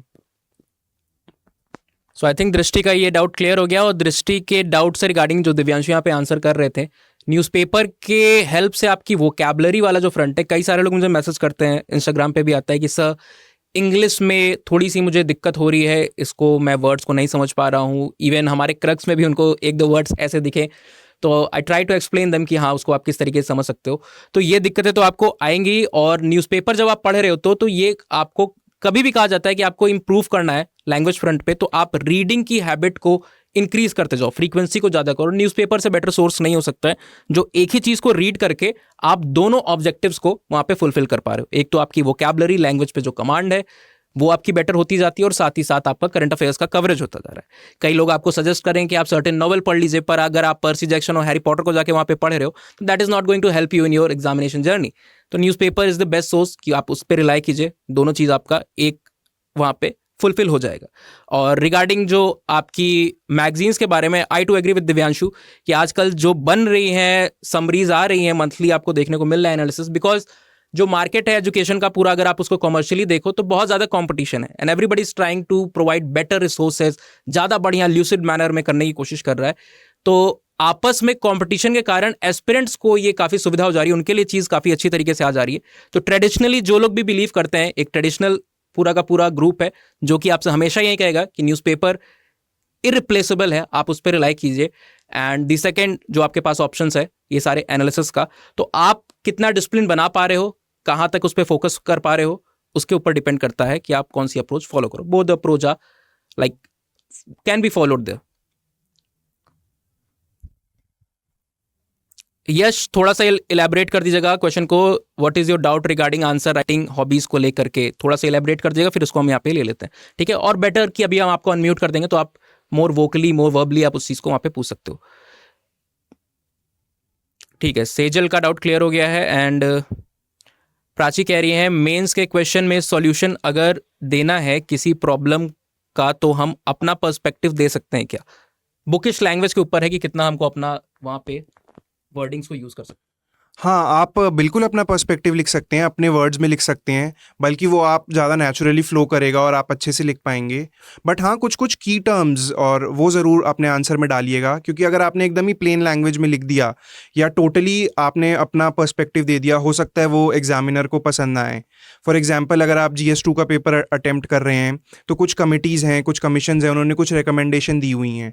अगर आप वो लिखेंगे तो एक ज़्यादा बढ़िया इम्पैक्ट पड़ेगा। बट अगर आप अपना पर्सपेक्टिव लिखें, हो सकता है वो एग्जामिनर उतना अप्रिशिएट ना कर पाए या उसको उतना समझ ना आए, तो वहाँ पे एक थोड़ा इशू हो सकता है। बट हाँ, वर्डिंग्स की जहाँ तक बात है, सब आप अपने खुद के वर्ड्स में लिखिए। रट्टा टोटल नहीं मार पाता, कोई भी नहीं मार पाता वो तो आपको अपनी ही लैंग्वेज में चीज़ें लिखनी है वहाँ पे। वैष्णवी का यहाँ पे क्वेश्चन है, can you suggest some YouTube channel for daily analysis? एक ही चैनल है यूट्यूब पे, वैष्णवी स्टडी IQ नाम है। जोक्स अपार्ट, दिव्यांशु जरूर आपको, अगर उन्होंने किसी चैनल की हेल्प ली होगी तो जरूर वो बता सकते हैं आपको यहाँ पे। एक्चुअली मैंने कोई एक सिंगल चैनल फॉलो नहीं किया जो कि मैं बता पाऊँ। इन जनरल काफ़ी सारे चैनल्स हैं, कुछ कुछ एडटेक UPSC से भी रिलेटेड हैं, नॉन UPSC से भी रिलेटेड हैं, कुछ कुछ वहाँ पे जैसे काफ़ी सारे चैनल्स हैं जो कि UPSC को केटर नहीं करते, बट उनमें काफ़ी आई थिंक एथिकल और बायोग्राफीज़ कवर्ड होती हैं फेमस लोगों की। और जैसे कि एक स्कूल ऑफ लाइफ करके चैनल है, बाहर का चैनल है, वो कुछ कुछ फिलोसफिकल बातें कवर करता है, तो मुझे कुछ कुछ वो ऐसे पेपर के लिए अच्छी लगी। तो एज सच कुछ आप एक कोई चैनल नहीं है फिक्स। साइंस एंड टेक के काफ़ी चैनल्स हैं। I think world of science करके एक चैनल है, एक ब्रिटिश यूट्यूबर का, आप वो देख सकते हैं थोड़ा बहुत। बट वो फिर टेस्ट पे डिपेंड करता है, आपको क्या चीज़ समझ में आ रही है। जो चीज़ हो सकता है मुझे अच्छी लगे, आपको इतना सही ना लगे, तो आप अपने टेस्ट और लैंग्वेज के हिसाब से और बैकग्राउंड के हिसाब से मोस्ट इम्पॉर्टेंटली उस चीज़ को देखें और आपको जो अच्छा लगे वो चूज़ करें आप। चॉइस यूट्यूब पे सबसे बड़ा आई थिंक वो है एडवांटेज। तो जैसा कि दिव्यांशु ने यहाँ पे उन्होंने बताया कि चैनल कई सारे अवेलेबल हैं और प्लेथोरा ऑफ सोर्सेज आपको देखने को मिल जाएंगे। आप स्क्रॉल कीजिए, सर्च कीजिए, जब भी आपके पास फ्री टाइम हो तो आप डिस्कवर कर सकते हैं। मे बी कोई ऐसी चीज़ जो हमें ना पता हो, हम डिस्कवर ना कर पाए और आपको अच्छी लगे। जैसे हमारे टाइम पे होता था एक 2013, 12, 15 के आसपास, मैं भी भारत करके एक ट्राइबल इंडिया के लिए काफ़ी बढ़िया चल रहा था राज्यसभा टीवी पे। अब तो उनका खुद का भी जो एंकर थे, उन्होंने खुद का भी चैनल खोला हुआ है, तो उस पर काफ़ी ज़्यादा बढ़िया ट्राइबल कल्चर्स के बारे में वो कवरेज करते थे। And a lot of people of that particular batch जो 2015 के अराउंड प्रिपरेशन या अटेम्प्ट दे रहे होते थे, उनका वो फेवरेट एक हुआ करता था। वो जब भी फ्री हुआ करते थे तो ट्राइबल पोर्शन के लिए मैं भी भारत की कवरेज अभी भी आपका आई थिंक यूट्यूब पे वो अवेलेबल होगा, आप उसको देख सकते हैं, फाइंड कर सकते हैं। पर उसमें भी आपको ऐसा नहीं है, क्योंकि अगर आपको अच्छा लगने लगे तो आप पूरी प्लेलिस्ट को वहाँ पे ख़त्म कर डालो, ऐसा नहीं करना है। सिलेबस आपको दिमाग में रखना है और उसके हिसाब से अगर कोई चीज़ वहाँ पे रेलिवेंट बैठ रही हो तो आप उसको ज़रूर देख सकते हैं, ठीक है। और स्पीड को, जैसे कि आज की जनरेशन का ट्रेंड है कि स्पीड को 1.5 पे करके आप देखें। स्लो करके देखोगे आपका टाइम भी वेस्ट होगा और आपको हो सकता है थोड़ी देर बाद बोरियत भी होने लगे। मौसमी का एक फॉलोअप क्वेश्चन था रिगार्डिंग द रिलीजन वाला जो क्वेश्चन था इनका। Sir, that mean if I mention religion as my hobby then I have to study every religion, then I am thinking that this can affect on my GS preparation, then really I am confused. देखिए, आपकी जो hobby है वो कभी भी burden नहीं लगनी चाहिए आपको। वो एक रिलैक्स का, आपका जब नॉर्मल आप UPSC की प्रिपरेशन से हटें तो आपको उसमें मज़ा आना चाहिए और रिलैक्सेशन फील होना चाहिए। तो आप अगर आपको ये वाली हॉबी मेंशन करना बहुत हैवी लग रहा है इंटरव्यू स्टेज पे, तो आप इसको डिसकंटिन्यू कर सकते हैं, इसमें एज सच कुछ इशू नहीं है। And I think right now you should focus more on mains and prelims. Interview stage के लिए आपको एम्पल अमाउंट ऑफ टाइम मिलता है उसमें सोचने का कि क्या हॉबी भरनी है नहीं भरनी, उसके लिए आई थिंक इतनी अर्ली स्टेज में सोचना इतना बेनिफिशियल नहीं है. जब आपका एक बार मेंस क्लियर हो जाए and you reach the interview stage, you will have a good amount of time, around 1 month मिलता है टू फिल DAF 2, तो तब आप उसमें देख सकते हैं. आई थिंक आपका फॉलोअप क्वेश्चन भी यहाँ पे एड्रेस हो गया होगा. जैसा कि बहुत इंपॉर्टेंट दिव्यांशु ने यहाँ बोला कि हॉबी है तो हॉबी आपको बर्डन कभी भी नहीं लगनी चाहिए, है ना. वो चीज़ आपकी साथ साथ आप करते चलो, क्योंकि आप बहुत ज़्यादा देखते हो टीना डाबी से लेकर के उनके बाद जितने भी लोगों को आप सुनते हो यहाँ पर, वो कहते हैं कि वो मूवीज़ भी देखते थे. वो अभी भी आई थिंक जो AIR1 इस बार है उन्होंने भी बताया कि वो नेटफ्लिक्स भी देखते थे, बाकी चीज़ें भी करते थे. तो हॉबी वाला जो पार्ट है समथिंग जिसको आप वहाँ पे अप्रिशिएट करो, आपका हार्ट उसको अप्रिशिएट करे, आप एंजॉय कर रहे हो, है ना, एज अ टाइम पास आप करना चाह रहे हो, और उसी को थोड़ा सा एक एकेडमिक फ्लेवर के साथ आप जोड़ के देख रहे हो. ये नहीं कि सिर्फ आप खेल रहे हो तो खेल रहे हो, आपको पता होना चाहिए. पोलो खेल रहे हो तो पोलो का इतिहास क्या है, उसका डेवलपमेंट क्या है, उसका क्या सिग्निफिकेंस रहा है अगर आप स्पोर्ट्स की इंडस्ट्री में देखते हो. तो इस तरीके से आप चीज़ों को वहाँ पे देखो, समझने की कोशिश करो, तो आपको बर्डन नहीं फील होगा. तो अगर आपको रियली में इस्लामिक स्टडीज़ या फिर इस्लामिक टेक्स्ट को पढ़ना रिफ्रेशिंग लगता है ना, वो ऐसा नहीं कि आपको जानकारी के लिए बहुत सारी चीज़ें हमें पढ़नी अच्छी लगती है. जैसा कि मैंने आपको कई बार बताया हुआ है कि मुझे हिस्ट्री मेरा पहला एक ऑप्शनल का चॉइस होने वाला था, और मुझे हिस्ट्री बहुत ज़्यादा पसंद है. तो मेरे आप जब भी आओगे कई सारी किताबें पढ़ी हुई है, तो उसको जब मैं पढ़ता हूँ तो it's not like that I am enjoying. वो मेरा एक फैक्ट्स को जानने के लिए, चीज़ों को जानने के लिए, डिस्कवर करने के लिए एक टाइम वहाँ पे यूटिलाइज होता है. ठीक है, तो आपको टाइम का कभी भी पता नहीं चलेगा, रियलाइज नहीं होगा जब आप अपने हॉबी को परस्यू कर रहे हो. तो एक साइन ये है, आप पहले श्योर होइए कि क्या वो आपकी हॉबी, जो आपको हॉबी लग रही है, वो रियली आपको पसंद है और आप उसको एंजॉय करते हो या नहीं. नेक्स्ट यहाँ पे योगेश का है, सर मेरा महाराष्ट्र स्टेट PCS के प्रीलिम्स में हो गया है, पर यहाँ मेंस ऑब्जेक्टिव है, तो स्टडी कैसे करें. योगेश, महाराष्ट्र का मेरे को इतना आइडिया नहीं है उसके PCS का कि उसका मेंस ऑब्जेक्टिव कैसे है. अगर I think multiple choice questions है तो आपको उसकी MCQ की प्रैक्टिस करनी पड़ेगी. तो इतना मुझे उसके बारे में आइडिया नहीं है, तो मैं एडवाइस उसमें शायद ज़्यादा नहीं दे पाऊँगा. नेक्स्ट यहाँ पे प्रियंका जी का क्वेश्चन है, नाउ मेरे से सिर्फ एंथ्रोपोलॉजी कवर हो रहा है बट GS नहीं हो रहा है, how can I manage, I begin with optional for 24. देखिए 2024 में तो अभी काफ़ी टाइम है, और मेरे हिसाब से अगर आपसे दोनों चीज़ें नहीं हो पा रही तो आप अभी सिर्फ ऑप्शनल कीजिए, क्योंकि ऑप्शनल 500 मार्क्स का है मेंस में. आप ऑप्शनल अभी अच्छे से कर लेते हैं नेक्स्ट 2 to 3 months में, उसके बाद फिर आप GS 1 2 3 4 अक्टूबर नवंबर दिसंबर में आप GS 1 2 3 4 कर सकते हैं, एंड फिर जनवरी और फेब से आप प्रीलिम्स की तैयारी कर सकते हैं towards 2024. So I think Priyanka आपको ये अप्रोच फॉलो करनी चाहिए जो दिव्यांशु ने यहाँ पे सजेस्ट की है. नेक्स्ट आई थिंक तेजल का क्वेश्चन है, sir how do you revise, आपसे पूछ रही है कि आपने कैसे रिवाइज किया था मंथली मैगजीन को, it becomes quite difficult to revise it. तो मंथली मैगजीन में मेरा ऐसा रहता था कि जो मैं कभी कभी शॉर्ट नोट्स बना लेता था, बट हर मंथ के नहीं बना पाता था, तो मैं उनको रिवाइज कर लेता था. सेकेंडली मंथली के बाद फिर जो पेपर होता है उससे पहले ईयरली कंपाइलेशन भी आती है, उसमें बेसिकली वो जो हमारे शॉर्ट नोट्स होते हैं वो एक तरह से वही पूरा कंपाइल करके देते हैं, तो आप वो भी रेफ़र कर सकते हैं, उससे एक हेल्प हो जाती है. पर बाकी ऑनेस्टली बताऊँ तो मेरा तो काफ़ी मंथली का मैं रिवाइज़ कर ही नहीं पाया था, वो मेरा छूट ही गया था. बट वही है कि एक बार अगर आपने पढ़ा हुआ है और नोट्स में लिखा हुआ है तो क्वेश्चन आएगा तो कहीं ना कहीं पेपर में वो रिकॉल हो जाता है. एग्जैक्ट सारी चीज़ें, क्योंकि सिलेबस इतना वास्ट है, हर चीज़ रिवाइज तो हो पाना मुश्किल है. बट हाँ, कोशिश करके आप एटलीस्ट लास्ट 6 to 8 months से लेके 1 year तक का अच्छे से आप रिवाइज कीजिए. सो ये पर्टिकुलरली क्वेश्चन था आई थिंक तेजल का, and after that we have Pranjay का क्वेश्चन एक हमारे पास है. Sir since we do crux books note and revision for GS, so what different approach to take for optional. Optional के लिए एक तरीके से पूछ रहे हैं क्या सोर्सेस, क्या मटेरियल देखना चाहिए. ऑप्शनल के लिए तो आई थिंक आपको जो यहाँ से कंटेंट मिल रहा है वो आपके लिए काफ़ी है. बाकी आप वीडियोस जो हैं वो रीवॉच कर सकते हैं या उनको देखकर आप रिवाइज कर सकते हैं.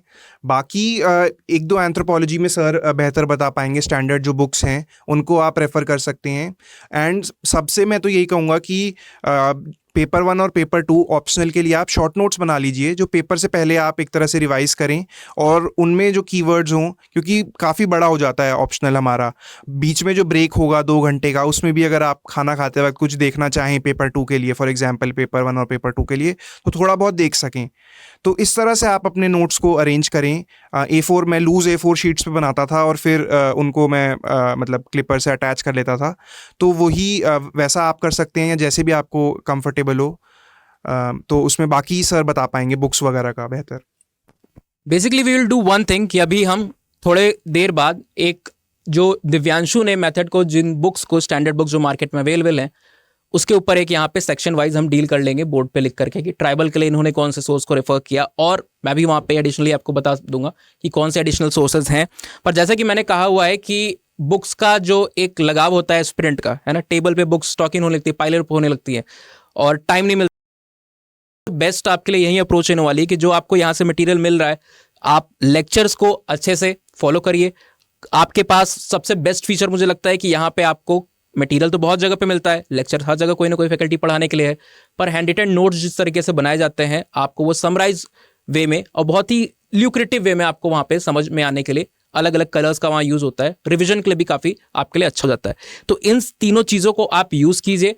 बाकी कुछ सोर्सेज है, जब ये आपका प्रिपेयर हो जाए, जैसा कि अभी एक क्वेश्चन हमारे सामने था कि इन्होंने अभी जीएस की प्रिपरेशन नहीं शुरू की हुई है और उससे पहले ऑप्शनल को खत्म करना चाह रहे हैं, तो आप ऑप्शनल का बेस जो आपका है, through the lectures, through the crux, through the handwritten notes, उसको पूरा कर लीजिए। पीपीटी जो प्रोवाइड की जाती है उसके थ्रू पूरा कर लीजिए, और उसके बाद एडिशनल इन्फॉर्मेशन को आप हमेशा वहाँ पे ऐड ऑन कर सकते हो। ठीक है, जैसा कि इन्होंने बताया दिव्यांशु ने कि आप A4 शीट्स को यूज़ कर सकते हो, और भी मैंने आपको क्रक्स को किस तरीके से आपको पढ़ना है, जो मैंने मार्किंग के लिए आपको बताया हुआ, हाइलाइटर्स का यूज़ बताया हुआ है कि बहुत ज़रूरी होता है एंथ्रोपोलॉजी में कि किसने कौन सी किताब लिखी है, वर्क्स जो होते हैं इंपॉर्टेंट, कहाँ पे फील्ड वर्क किया हुआ है, ईयर क्या है उसका, तो इंट्रो में बहुत अच्छे तरीके से ये यूटिलाइज हो जाता है। तो आप इन सारी चीज़ों पे भी ध्यान देते चलेगा। अभी हम टुवर्ड्स द एंड एक बार दिव्यांशु से पूछ लेंगे कि उन्होंने किस सोर्सेज पे रिलाई किया हुआ था, जो ट्रेडिशनल बुक्स आती हैं या मटीरियल होते हैं। यहाँ पे मौसमी का फिर से क्वेश्चन है, I think and even larger question. ये पूछ रहे हैं कि इन्होंने एक कोई इंस्टीट्यूट ज्वाइन किया हुआ था फॉर द प्रिपरेशन पर्पस, 2021 में फाउंडेशन बैच ज्वाइन किया था, and presently I have all the material, even all the recording videos, so I have decided to stay at my home for taking preparation, but some of my friends suggested me to go to Delhi so that I can leave my comfort zone and become familiar with diversify. So should I go there? आपसे पूछ रही हैं, जानना चाह रही हैं कि क्या घर पे आराम सही है, क्योंकि वीडियोस का एक्सेस है इनके पास, किसी इंस्टीट्यूट से इन्होंने पूरा फाउंडेशन बैच ज्वाइन किया हुआ था, यहाँ पे भी ऑप्शनल में एनरोल्ड हैं मौसमी, तो क्या ये घर के कंफर्ट लेवल पे चीज़ों को प्रिपेयर करे या फिर इन्हें दिल्ली के एनवायरनमेंट में आके, जो प्रिपरेशन हब कहा जाता है, वहाँ पे आके अपना लक ट्राई करना चाहिए? देखिए, इसमें मैं ये कहूँगा कि अगर आप घर पर अच्छे से पढ़ पा रहे हैं तो उससे बेहतर और कुछ नहीं हो सकता, क्योंकि अगर आपकी प्रोडक्टिविटी आ रही है घर पर, अगर आप यहाँ दिल्ली आएंगे तो कॉस्ट ऑफ लिविंग बढ़ जाएगी, रेंट का खर्चा बढ़ेगा, फूड का खर्चा बढ़ेगा। घर पर आप, और बच्चे यहाँ आते हैं तो एक ना एक बार बीमार तो पड़ ही जाते हैं, खाना और वेदर चेंज होता है, तो घर पर आपका सब केयर है, फूड प्रॉपर है और आपका अकोमोडेशन है, तो उस एनवायरनमेंट में अगर आप अच्छे से पढ़ सकते हैं, आपके पास सारे रिसोर्सेज हैं। ऐसा कुछ नहीं है दिल्ली में जो और कहीं नहीं मिलेगा, सब कुछ मटेरियल वगैरह आप सब अवेलेबल है ऑनलाइन, सब कुरियर हो जाता है। हाँ, अगर आपको लग रहा है कि आपसे घर पे रहकर बहुत ही ज़्यादा कंफर्ट है और आप पढ़ ही नहीं पा रहे हैं और आपको एक कॉम्पिटिटिव एनवायरनमेंट चाहिए कि जहाँ पे बच्चे साथ में बैठ के 6-6 7-7 घंटा पढ़े ही जा रहे हैं, अगर आपको ऐसा एक एनवायरनमेंट चाहिए, तब आप सोच सकते हैं कि आपको दिल्ली शिफ्ट होना है। दूसरा, दिल्ली शिफ्ट होने का आपका ज़रूरी नहीं है कि आप पूरा 1 साल रहें, या आप एक कोई छोटा, अगर आपने टेस्ट सीरीज़ लिया है, आपको वो इवेलुएट कराना है मेंटर से किसी से, तो आप 1 महीना रुक कर जा सकते हैं या 2 महीना रह सकते हैं। तो इस तरह से आप अपना प्लान कर सकते हैं स्टे। सो मौसमी, आई थिंक आपका ये वाला डाउट क्लियर हो गया होगा रिगार्डिंग प्रिपेयर कहाँ पे करना चाहिए। होम का देखिए कोई रिप्लेसमेंट नहीं होता, आई थिंक पहले भी हमसे, सिंस यहाँ पे ज्वाइंट बैच हम कंडक्ट करा रहे हैं और बैच 1 बैच 2 दोनों हमारे प्रेजेंट हैं, कुछ लोग जो रिकॉर्डिंग में देख रहे होंगे और कुछ जो यहाँ पे लाइव देख रहे हैं, तो उनको भी I think I do not remember कि पहले बैच से था या दूसरे बैच से था, किसी ने स्टार्टिंग में क्वेश्चन पूछा हुआ था रिगार्डिंग द सेम कि क्या उन्हें यहाँ पे आना चाहिए या फिर घर से प्रिपरेशन करनी चाहिए. सो उन्हें भी मैंने सेम आंसर किया हुआ था कि घर पे आपके पास सारी सुविधाएं हैं, एक कंफर्ट है, अच्छे से आप प्रिपेयर कर सकते हो, किसी चीज़ की हेडेक लेने की जरूरत नहीं है, टेंशन लेने की जरूरत नहीं है, और बहुत अच्छे से आपकी प्रिपरेशन हो जाती है अगर आप सही से एक डिसिप्लिन्ड अप्रोच में चीज़ों को ले जा रहे होते हो. ठीक है. जब आप बाहर आते हो, अपने शहर से निकलते हो, तो कई सारी चीज़ें, आप पीजी में रहोगे, कई बार लोग को दिक्कत होती है. आप seen a lot of student, उन्हें खाना नहीं पसंद आया, थोड़ी देर में वहाँ से परेशान हो गए, फिर उन्होंने कोई दूसरी जगह पे रेंट पे रहना शुरू किया कुछ दोस्तों के साथ मिल करके, तो वहाँ पे प्रोविजनिंग की दिक्कत आएगी कि आपको रेशन ले आना है, बाकी चीज़ें करनी है, मेड है, कुक है, बाकी सारी चीज़ों को आपको देखना है, इलेक्ट्रिसिटी बिल पे करना है. तबियत खराब हो गई तो आपका पूरा एक वीक, जैसा कि अभी यहाँ पे बता रहे थे कि आप बाहर आओगे, तो बहुत सारी कंडीशन है. बीमार हुए तो आपका पूरा वो टाइम पीरियड 1 हफ्ते 2 हफ्ते का कहीं नहीं गया, आप वहाँ पे बेड पे पड़े हो, तो प्रिपरेशन भी आपकी वहाँ पे डिस्टर्ब होने लगती है. ठीक है. तो घर पे अनटिल एंड अनलेस, कुछ फैमिलीज में आई डू नो कि कई बार ज्वाइंट फैमिलीज, खासकर एक्सटेंडेड फैमिलीज हैं, तो वहाँ पे ऐसा माहौल नहीं बन पाता है ना. हो सकता है आपको बहुत सारे काम हो, बहुत सकता शोर हो, नॉइज हो, प्रिपरेशन का माहौल ना हो, ऐसी अगर कंडीशन हो तो ही आप प्रेफर कीजिए. वरना अगर आप डिसिप्लिन अप्रोच के साथ घर पे प्रिपेयर कर पा रहे हो तो you do not need to hear from anyone, है ना. ऐसा कुछ खास यहाँ पे नहीं रखा है, बहुत ही बढ़िया तरीके से कनेक्टेड वर्ल्ड है आज हमारा. जैसा कि दिव्यांशु ने बताया, सारे जितने भी मटेरियल है, सोर्सेज है, सब आप तक, आपके लोकल किसी भी रीजन में आप तक पहुंच जाते हैं. बहुत इंटीरियर में भी आप अगर होगे तो भी it won't take like more than 4 to 5 days, है ना. हर चीज़ की डिलीवरी आपको मिल जाने वाली है. हिमांशु का क्वेश्चन था न्यूज़पेपर कौन सा प्रेफर करें, तो हिमांशु यहाँ पे आप शायद उस पोर्शन को स्किप किया होगा, यहाँ पे दिव्यांशु जी ने बताया हुआ है ना. इन्होंने पर्सनली दोनों को, है ना, एक्सप्रेस को और हिंदू दोनों को किया हुआ था, ऑल्दो इन्होंने बताया कि एक साथ वो दोनों को बाद में नहीं देख रहे थे. ठीक है. तो आप उसको इस पीछे जाके रिकॉर्डिंग में आप देख लीजिएगा इस पर्टिकुलर क्वेश्चन को. सौम्या का क्वेश्चन है, sir how memorize all things longer for pre and how to do revision. Saumya पूछ रही है, मे बी आई थिंक ये ऑप्शनल के वजह पूछ रहे हैं जीएस के, इन जनरल कैसे चीज़ों को, इतनी सारी चीज़ों को, डाइवर्सिफाइड सिलेबस है, तो कैसे चीज़ों को याद रख पाए और रिवाइज कैसे करें. देखिए, याद रख पाना, मेरे को लगता है कि अगर आपने रीडिंग करी हुई है और आपने नोट्स बना रखे हैं तो उन्हीं को आप बार बार पढ़ें, उससे आपका रिवीजन हो जाता है. फॉर एग्जांपल, जैसे आपने आई थिंक प्रीलिम्स का पूछा है, तो मैं एक एग्जांपल लेता हूँ. जैसे मॉडर्न हिस्ट्री में टुवर्ड्स द एंड काफ़ी सारे एनवायरनमेंट में काफ़ी सारे कन्वेंशंस हैं. मॉडर्न हिस्ट्री में काफ़ी सारे इवेंट्स हैं. ऑगस्ट ऑफर है, राजा जीज प्लान है, कैबिनेट मिशन प्लान है, माउंट बैटन प्लान है. तो उनकी क्रोनोलॉजी क्या है, उस प्लान में क्या क्या हुआ, वो याद नहीं रहता. अब जैसे अगर मेरे को नेक्स्ट प्री के लिए पढ़ना हो तो मैं भी वो 2-3 महीना पहले ही रिवाइज करना शुरू करूँगा. एक बार मैंने पढ़ा हुआ है, मुझे आइडिया है कि वो चीज़ें क्या हैं, उनका थीम क्या है, पर उनकी जो डिटेल्स हैं वो लॉन्गर टर्म, कुछ चीज़ें शॉर्ट टर्म मेमोरी में हमारी रहेंगी, लॉन्गर टर्म मेमोरी में हमारा कंसेप्ट रहेगा, शॉर्ट टर्म मेमोरी में हमारे फैक्ट्स रहेंगे जो हमें जाके एग्जाम में जस्ट रिप्रोड्यूस कर देने हैं. तो जो भी छोटे छोटे फैक्ट्स हैं उनसे रिलेटेड, वो मेरी शॉर्ट टर्म, मैं उसको दोबारा बार बार पढ़ूंगा, रिविजन करना है बार बार. एंड कभी कभार एस्पिरेंट में सेल्फ डाउट हो जाता है कि मुझे याद नहीं रहेगा. मुझ में भी हो जाता था, स्पेशली जैसे मेंस में 2 पेपर होते हैं, GS1 मतलब 9 to 12 और 2 to 5. तो सेकेंड पेपर में ऐसा लगता है कि पहले का ही, मतलब अब याद ही नहीं रहेगा कैसे. बट अगर आपने प्रिपरेशन अच्छे से करी हुई है तो दिमाग अपने आप कंटेक्स्ट स्विच कर लेगा, आपको चीज़ें याद आ जाएंगी और आप फिर एक अच्छा आंसर लिख पाओगे. प्री में अगर टिक लगाना है तो वो फैक्ट और इन्फॉर्मेशन आ जाएगी आपके सामने. आई थिंक कल भी सेम किसी का क्लास में क्वेश्चन था, इथोलॉजी के बारे में हम यहाँ पे बात कर रहे होते हैं, एनिमल बिहेवियर के बारे में. तो वहाँ पे मैंने आपको आई थिंक पैवलोवियन कंडीशनिंग की बात बताई थी. उसी तरीके से आप एनिमल बिहेवियर, ह्यूमन बिहेवियर को पढ़ते हो तो मेमोरी के बारे में आपको पढ़ना होता है ना. लॉन्ग टर्म मेमोरी आपकी अलग तरीके से ऑपरेट करती है, वहाँ पे चीज़ों का कंसोलिडेशन अलग तरीके से काम कर रहा है शॉर्ट टर्म में आपका, और तीसरी जो होती है मीडियम टर्म जो मेमोरी होती है, जहाँ पे दोनों फंक्शनिंग आपकी मर्ज हो रही होती हैं.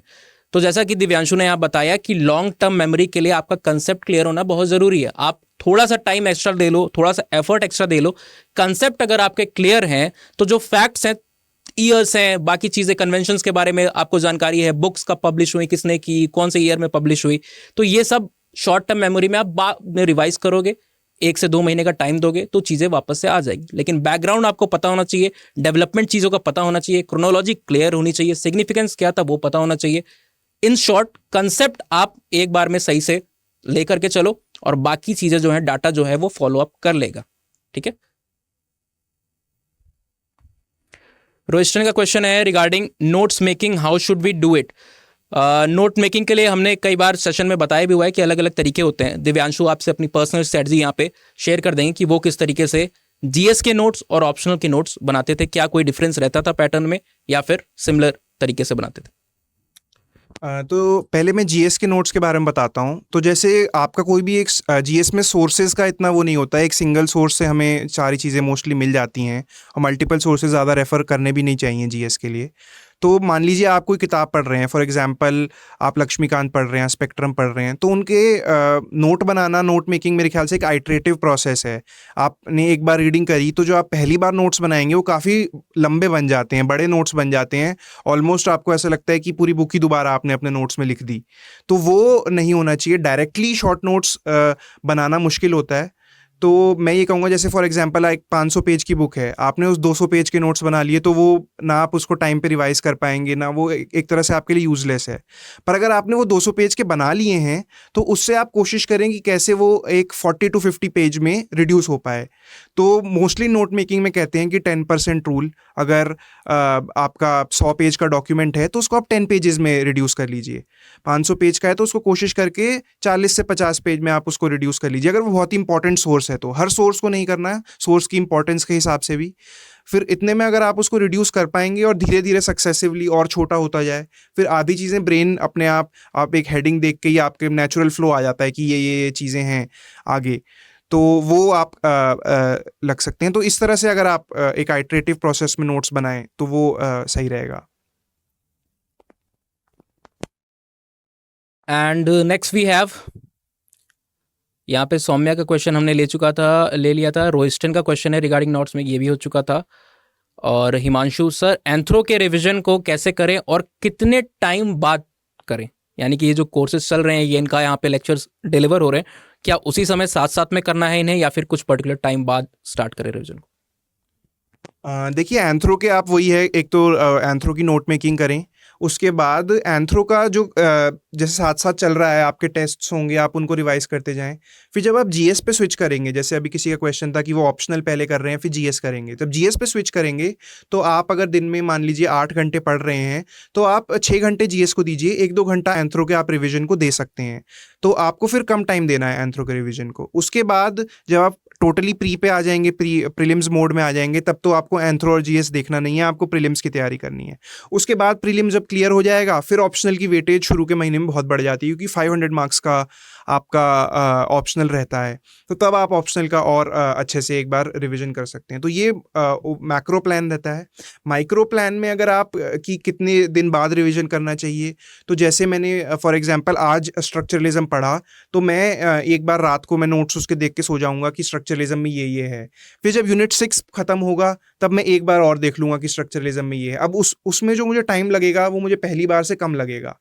उसके बाद फिर जब सोशियो कल्चरल पूरा खत्म होगा तब मैं एक बार देख लूंगा कि यूनिट 6 में स्ट्रक्चरलिज्म था तो उसमें ये था, उसमें मेरे को फिर और कम टाइम लगना चाहिए।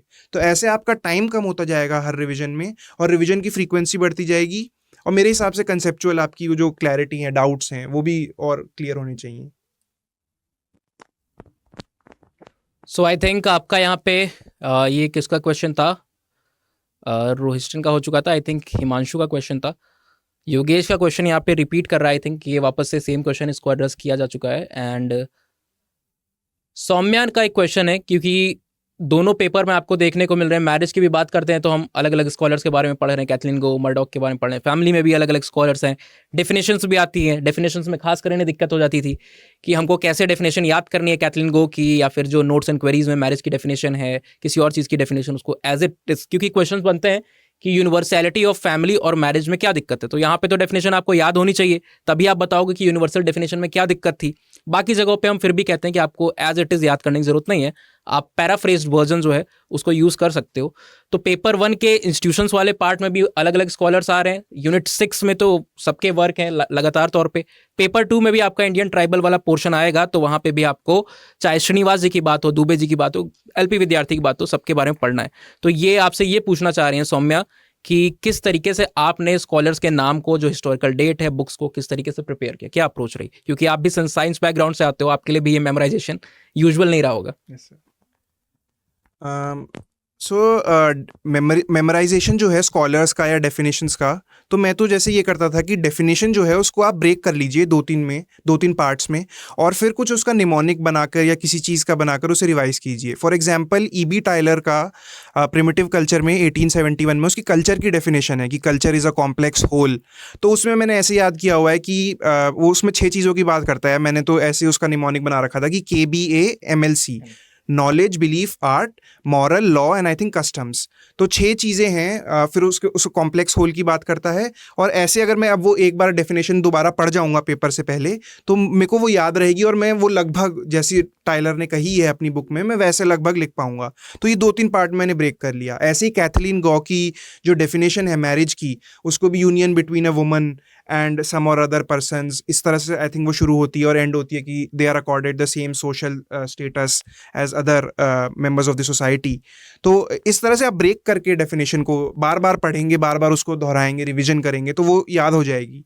और स्कॉलर्स के नाम तो देखो, आप एंथ्रो पढ़ोगे तो नाम तो याद हो ही जाएंगे. ईयर्स और बुक्स का थोड़ा इशू रहता है कि अब जैसे प्रिमिटिव कल्चर 1871 वो याद है, फ्रेजर की गोल्डन बॉ है, अब उसका ईयर आई थिंक मैं भूल रहा हूँ 1889 या ऐसे कुछ है. तो वो विद रिविजन बार बार आप उसको चीज़ों को देखोगे तो वो उसी से हो पाएगा पॉसिबल. ठीक है, आप लोग कमेंट में बताइए आपको गोल्डन बॉ का ईयर याद है कि नहीं. थ्योरीज वाला पार्ट अभी हुआ है, आप लोग बताइए, क्योंकि बहुत सारे 3 वॉल्यूम्स में आई थी, 3 एडिशंस में आई थी. वॉल्यूम्स तो कई सारी थी. आपको याद है कि नहीं, आप एक बार बताओ. रिवीजन साथ में चलना चाहिए. और अभी हम स्ट्रक्चरिज्म को पढ़ रहे हैं. इससे पहले भी आपने यहाँ पे आप देख रहे हो कि किस तरीके से लेवी स्ट्रॉस ने साइकिक यूनिटी ऑफ मैनकाइंड का वापस से जिक्र किया हुआ है, जो इवोल्यूशनिस्ट यूज कर रहे थे. तो बता रहे हैं कि अंडरलाइंग जो रूल्स होते हैं, प्रिंसिपल होते हैं दिमाग के, मोर और लेस वो सेम होते हैं, और उसी के ऊपर दिमाग अलग अलग चीज़ों को, कॉन्सेप्ट को, इंस्टीट्यूशंस को रखता है. तो एक सिमिलैरिटी यहाँ पे आपको लाइव देखने को मिल रही है कि जो निमोनिक्स यहाँ पे दिव्यांशु ने यूज किया हुआ है KBAMLC का टाइलर की डेफिनेशन को याद करते समय, एग्जैक्टली सेम मैंने भी 2016-17 में सेम निमोनिक्स को सोचा हुआ था. हम तब एक दूसरे को जानते नहीं थे, पर सेम तरीके से. तो मे बी लेवी स्ट्रॉस और साइकिक यूनिटी ऑफ मैनकाइंड की बात सही चल रही है. बहुत सारे क्वेश्चंस यहाँ पे बचे हुए हैं. आई थिंक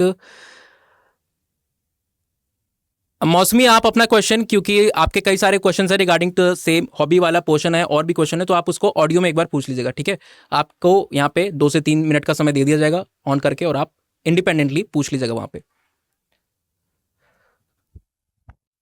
आकाश का क्वेश्चन है, सर एंथ्रोपोलॉजी ऑप्शनल में डेली कितना टाइम देते थे, and revision and answer writing में कितना टाइम देते थे? फॉलो भी इनका शायद 2-3, अच्छा सेम है तीनों सेम. ओके. तो एंथ्रोपोलॉजी में मैंने आई थिंक अगस्त 2020, उसके बाद मैंने अपनी प्रिपरेशन एंथ्रोपोलॉजी की शुरू करी थी. और जब मैं एंथ्रो पढ़ता था तब मैंने GS का सिर्फ एक सब्जेक्ट उठा रखा था जो मैं रिमेनिंग टाइम में पढ़ता था. तो जैसे मेरा टारगेट ये रहता है कि डेली 8 आवर्स हों, और जब एग्ज़ाम आने वाला हो तो 10 हो जाएं. इससे ऊपर मतलब मुझसे हो नहीं पाता है. और 10 से ज़्यादा मतलब, और 10 भी मुझसे रेगुलरली हिट नहीं होता था. 6, 7 to 8 हो जाता था. और वो 8 आवर्स ऐसे कि जो मतलब प्रॉपर स्टडी, मोबाइल नहीं चलाना, इधर उधर नहीं जाना, खाना नहीं खाना, तो वो उस टाइप के 8 आवर्स. तो उन 8 आवर्स में मेरा ऐसा रहता था कि 5 to 6 आवर्स मैं एंथ्रो को दूंगा, और फिर 1 to 2 आवर्स में किसी और GS के सब्जेक्ट को दे दूंगा. तो इतना अगर 3 to 4 मंथ्स में एंथ्रो का अगर आप करेंगे तो आपका पेपर 1 और पेपर 2 कवर हो जाएगा. फिर उसके बाद आप GS के लिए स्विच कर सकते हैं. तो अगर किसी की कॉन्ट्रैक्टेड टाइमलाइन है, किसी को एक ही अगले ही साल अटेम्प्ट देना है, जो यही अटेम्प्ट देना चाह रहा है, तो आप GS का फिर और इसमें ऐड ऑन कर सकते हैं. थोड़ा एंथ्रो का टाइम कम करके 5 आवर 3 आवर ऐसे इस टाइप से रेशो रख सकते हैं. All right, now we have Aakash के क्वेश्चन. कई बार यहाँ पे दिखा रहे हैं सेम क्वेश्चन था. And after that we have Akanksha's question. Sir prelims के लिए कैसे तैयार करें, क्योंकि करंट अफेयर्स तो बहुत होता है, कभी याद भी ना रहे कुछ ऐसे एरिया जिनसे कट ऑफ क्लियर हो जाए. आपको समझ में आ गया क्वेश्चन? ठीक है. तो प्रीलिम्स की तैयारी के लिए मैं ये कहूँगा कि जैसे इस बार का प्रीलिम्स पेपर काफ़ी डिफिकल्ट आया है, तो अब आप ऐसा मत कीजिएगा कि अगर आप पहले 3 से 4 महीने दे रहे थे प्रीलिम्स के लिए, तो आप 7-8 महीने देने लगे. वो एक गलत अप्रोच होगी, क्योंकि जैसे मैंने तो काफ़ी पढ़ा, मैं भी बैठा, मुझे भी नहीं आ रहे थे क्वेश्चंस प्रीलिम्स में। तो ऐसा नहीं है कि ज़्यादा पढ़ने से या ज़्यादा प्रिपरेशन की ड्यूरेशन बढ़ाने से प्रीलिम्स क्लियर हो जाएगा। प्रीलिम्स अब काफ़ी इंटेलिजेंट गेसिंग पे भी हो गया है, और थोड़ा उसमें कहना पड़ेगा कि लक फैक्टर भी थोड़ा बहुत इन्वॉल्व है कि आपकी पुरानी एक्यूमुलेटेड नॉलेज कितनी है, तो उससे आएगा। तो आप वही जो आपकी टाइमलाइन थी कि 3 to 4 मंथ्स, आप अगर आपका मई में है तो जनवरी फरवरी से धीरे धीरे आप मेंस की तैयारी बंद करके प्रीलिम्स बोर्ड में जो शिफ्ट होते हैं, तो आप वही कंटिन्यू करें, प्रीलिम्स के लिए ज़्यादा टाइम ना दें। क्योंकि आप जो मेंस ही है आपका, अगर एक बार प्री क्लियर हो गया तो मेरा ये मानना है कि मेंस रुकना नहीं चाहिए, फिर आपका एटलीस्ट इंटरव्यू कॉल तो आनी चाहिए। तो उसके लिए आपको मेंस अच्छे से करना पड़ेगा। मेंस में वही है ऑप्शनल, जीएस और एसए, ये तीनों चीज़ें आप अपनी अच्छे से थॉरो रखें। इसकी तैयारी कॉम्प्रोमाइज़ ना करें इस चक्कर में कि प्रीलिम्स के आपको कुछ एक्स्ट्रा फैक्ट्स या करंट अफेयर्स याद करने हैं। तो मेंस की तैयारी अच्छी रखें, और प्रीलिम्स में भी कंसेप्चुअल पे ध्यान दें। 3-4 महीने पहले फैक्ट्स का ब्रशअप जो होता है मॉक टेस्ट के थ्रू, वो आप करें। ऑल राइट, सो हिमांशु का अगला क्वेश्चन है, आई थिंक वो हम डील कर चुके हैं। इट वाज रिगार्डिंग रिवीजन कैसे करें, आफ्टर कितने टाइम करें, तो वो यहाँ पे दिव्यांशु जी ने बता दिया हुआ है। आकाश का again the same question is repeated. और शिवाली का क्वेश्चन है, can we write scrolling social site as hobbies in DAF? देखिए, लिख तो आप सकते ही हैं, बट यही है कि फिर उसको आपको डिफेंड करना आना चाहिए कि आप उस पर क्या स्क्रॉल करते हैं, क्या टाइम, मतलब टाइम वेस्ट करते हैं या अपना यूज़फुल टाइम आप उसमें यूज़ करते हैं। तो ये आपको मतलब इस पे फिर क्वेश्चंस आएंगे कि क्या आप मतलब are you addicted to social media, और are you spending time fruitfully, और you are just wasting your time. तो इसमें आप क्या करते हैं, थोड़ा इसमें डिटेल में प्रॉपर इसका सेंटेंस फॉर्म करके लिखेंगे हॉबी कॉलम में, तो वो थोड़ा ज़्यादा बेटर रहेगा। तो बेसिकली जो यहाँ पे दिव्यांशु ने बात बताई, आपको जो भी आप वहाँ पे लिख रहे हो, तो आप ये सोच के मत कीजिए कि मैं कुछ ऐसा लिख दूं जिससे फिर क्वेश्चन बन ही ना पाए, है ना, क्योंकि वो बना लेंगे। अगर उनको पूछना होगा आपके हॉबीज़ के रिगार्डिंग तो वो पूछ लेंगे, और जितना ज़्यादा आपने वियर्ड वहाँ पे हॉबीज़ लिखी होगी उतना ज़्यादा डिफिकल्ट क्वेश्चन वो आप आ सकता है। तो आपको डिफेंड करना आना चाहिए। रैंडमली किसी चीज़ को वहाँ पे मत लिख दीजिएगा, नहीं तो पूछेंगे कि आप प्रोक्रेस्टिनेट कर रहे हो वहाँ पे, या फिर कोई एक रिसर्चफुल चीज़ में वहाँ पे पार्टिसिपेट कर रहे हो। बिहार में भी ऑप्शनल एमसीक्यू में है। ऑल राइट, वैष्णवी कह रही है यहाँ पे। देन अगेन आकाश का क्वेश्चन रिपीटेड है, एंड हाँ ये रिपीटेड वाले हैं सर। एंथ्रोपोलॉजी ऑप्शनल में डेली कितना टाइम देते हैं रिवीजन, ये वाला भी रिपीटेड है।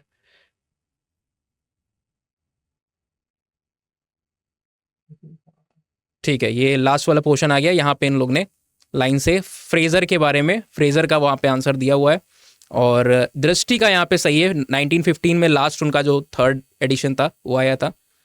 बाकी योगेश और राहुल का पार्शली सही है ना।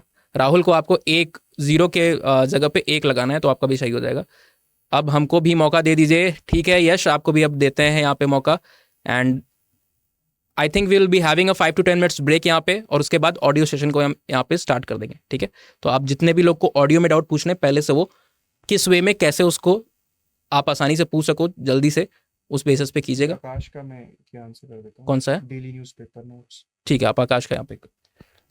मैं ये कहूँगा कि हर चीज़ के नोट्स आप मत बनाइए। आपने न्यूज़पेपर पढ़ लिया, आपको समझ में आ गया, और ठीक है। डेली के आप बनाने लगेंगे तो 1 साल के प्रिपरेशन के बाद आपके तो मतलब एक दिन में 1 पेज भी बनाते हैं तो 300 350 पेज के तो आपके न्यूज़पेपर के ही नोट्स हो जाएंगे।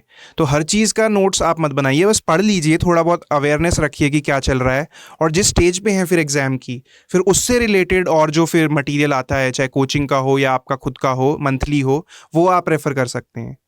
तो डेली अगर आप मेरे ख्याल से बनाएंगे, कुछ लोग करते हैं, मतलब उनके लिए स्ट्रैटेजी वो वर्क करती होगी, बट मेरी एडवाइस यही है कि काफ़ी वो हेक्टिक हो जाएगा, और उसमें रिवीजन और डिसिप्लिन मेंटेन करना मुश्किल रहेगा। And we can have the last question here before the 5 to 10 minutes break, 10 to 15 minutes break actually. Drishti का क्वेश्चन है, ऊपर भी किसी का सेम क्वेश्चन था एसए के रिगार्डिंग। सब पे बात होगी, जीएस प्रीलिम्स ऑप्शनल, एसए को कैसे प्रिपेयर करें, आपने क्या सोचा था उसके बारे में? हाँ, तो एसए का इस बार मेरा स्कोर अच्छा रहा है। तो एसए में आप क्या कर सकते हैं, एसए में दो टाइप के एसे हैं, philosophical essays and topical essays. अब उसमें आपको ये देखना पड़ेगा कि essay is just an elaborated form of a GS answer. आपको 1000 to 1200 वर्ड्स में एक ऐसे लिखना है, 3 घंटे में 2 ऐसे लिखने हैं, तो रफली 1.5 आवर आपको ईच ऐसे को एलोकेट करना है। उस 1.5 आवर्स में से 15 to 20 minutes will be your brainstorming. पीछे वाली शीट पे रफ वर्क करना होता है कि हम क्या क्या पॉइंट्स लिखेंगे। तो एक आपको बेसिकली एक स्टोरी बनानी होती है ऐसे में, एक आपको पॉइंट ड्राइव होम करना होता है, एक पॉइंट आर्ग्यूमेंट रखना होता है कि जो टॉपिक दिया हुआ है उसके सपोर्ट में ये चीज़ें हैं, उसके अगेंस्ट ये चीज़ें हैं, आपका स्टैंड क्या है, या फेमस किसी पर्सनैलिटी का या किसी स्कॉलर, मतलब स्कॉलर का तो मेंशन आप ना करें ऐसे में, तो ठीक है क्योंकि ज़्यादा डिटेल्ड हो जाता है, जनरलिस्टिक रखें ऐसे को। उसके अलावा आप एक स्टार्टिंग कैसे करनी है ऐसे की, कुछ लोग कोट्स यूज़ करते हैं, कुछ लोग मैं पर्सनली एनेक्डोट्स यूज़ करता था, उसका आप एक कलेक्शन बना सकते हैं। एग्जाम्पल दे के चीज़ों को समझाएं ऐसे में कि अगर कुछ हो रहा है तो वो ऐसे हो रहा है, उसका ये कॉज है, ये इम्पैक्ट है। तो उस तरह से अगर आप ऐसे लिखेंगे, और फिर कंक्लूजन जो करना है कि अलग अलग व्यू पॉइंट्स ये हैं इस ऐसे के, अलग अलग इंटरप्रिटेशंस ये हो सकती हैं इस टॉपिक की, तो वो आप और ऐसे प्रैक्टिस करेंगे। आई थिंक 15 to 20 डेज़ में अगर आप इनिशियल स्टेज में हैं प्रिपरेशन के, एक ऐसे आप लिख लें संडे को, वो आप किसी से इवैल्यूएट करा लें, पीयर्स से इवैल्यूएट कर लें, सर से करवा लीजिए, तो वो उस तरह से आप कर सकते हैं। सो आई होप दृष्टि एंड बाकी जिनका एसए के रिगार्डिंग क्वेश्चन था वो यहाँ पे अब हो चुका होगा, क्लियर हो चुका होगा उन्हें। अब हम 10 से 15 मिनट का ब्रेक ले लेते हैं, उसके बाद हाफ एन आवर के लिए, और जितना भी आपके क्वेश्चन होते हैं we can not take it more than half an hour, because एक इंटरव्यू सेशन भी दिव्यांशु के साथ शेड्यूल्ड है 3:30 से है, मे बी हम 4 से उसको स्टार्ट करें, वो भी आपको यूट्यूब पे। एंड आई विल ट्राई कि ये पर्सनल इंटरेक्शन का जो वीडियो है ये भी यूट्यूब पे चला जाए, और बाकी लोग के जिनके सेम डाउट्स हो वो भी इससे बेनिफिटेड हो जाए, ठीक है। So basically what I am trying to do, अभी मैं आपका यहाँ पे यश, आपको मैं अनम्यूट कर रहा हूँ 1 सेकेंड के लिए। आप सिर्फ अपना जो भी डाउट होगा उसको पूछिएगा, we are just testing it, है ना, कि यहाँ पे क्या आपके ऑडियो सही से आ रहा है या नहीं आ रहा है, और उसके बाद हम ब्रेक के बाद आपका ब्रेक ले लेंगे। So I am unmuting you for a while. Yash, आप कुछ बोल के देखिए, हम देखते हैं कि आपकी आवाज़ आ रही है या नहीं आ रही है। Hello sir, good afternoon. Good afternoon. ठीक है, fine. Everything is fine with the audio. So we'll be having a 10 to 15 minutes break, and post the break audio session यहाँ पे रख लेंगे हम, ठीक है। Thank you Yash for cooperating. See you after the break, and I'm turning off the video and the audio for a while. Welcome back class. Kindly एक बार confirm कर दिए जल्दी से कि ऑडियो आप तक जा रही है सही से, वीडियो आपको दिख रहा है properly, so that we can start with the audio part, with the questions through the verbal form. All right, तो आप लोग हैंड रेज कर लीजिए जिसको जिसको क्वेश्चन पूछने हैं, and I am unmuting you 1 by 1।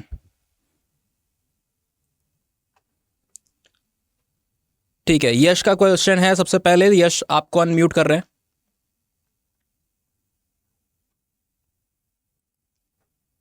Hello Yash.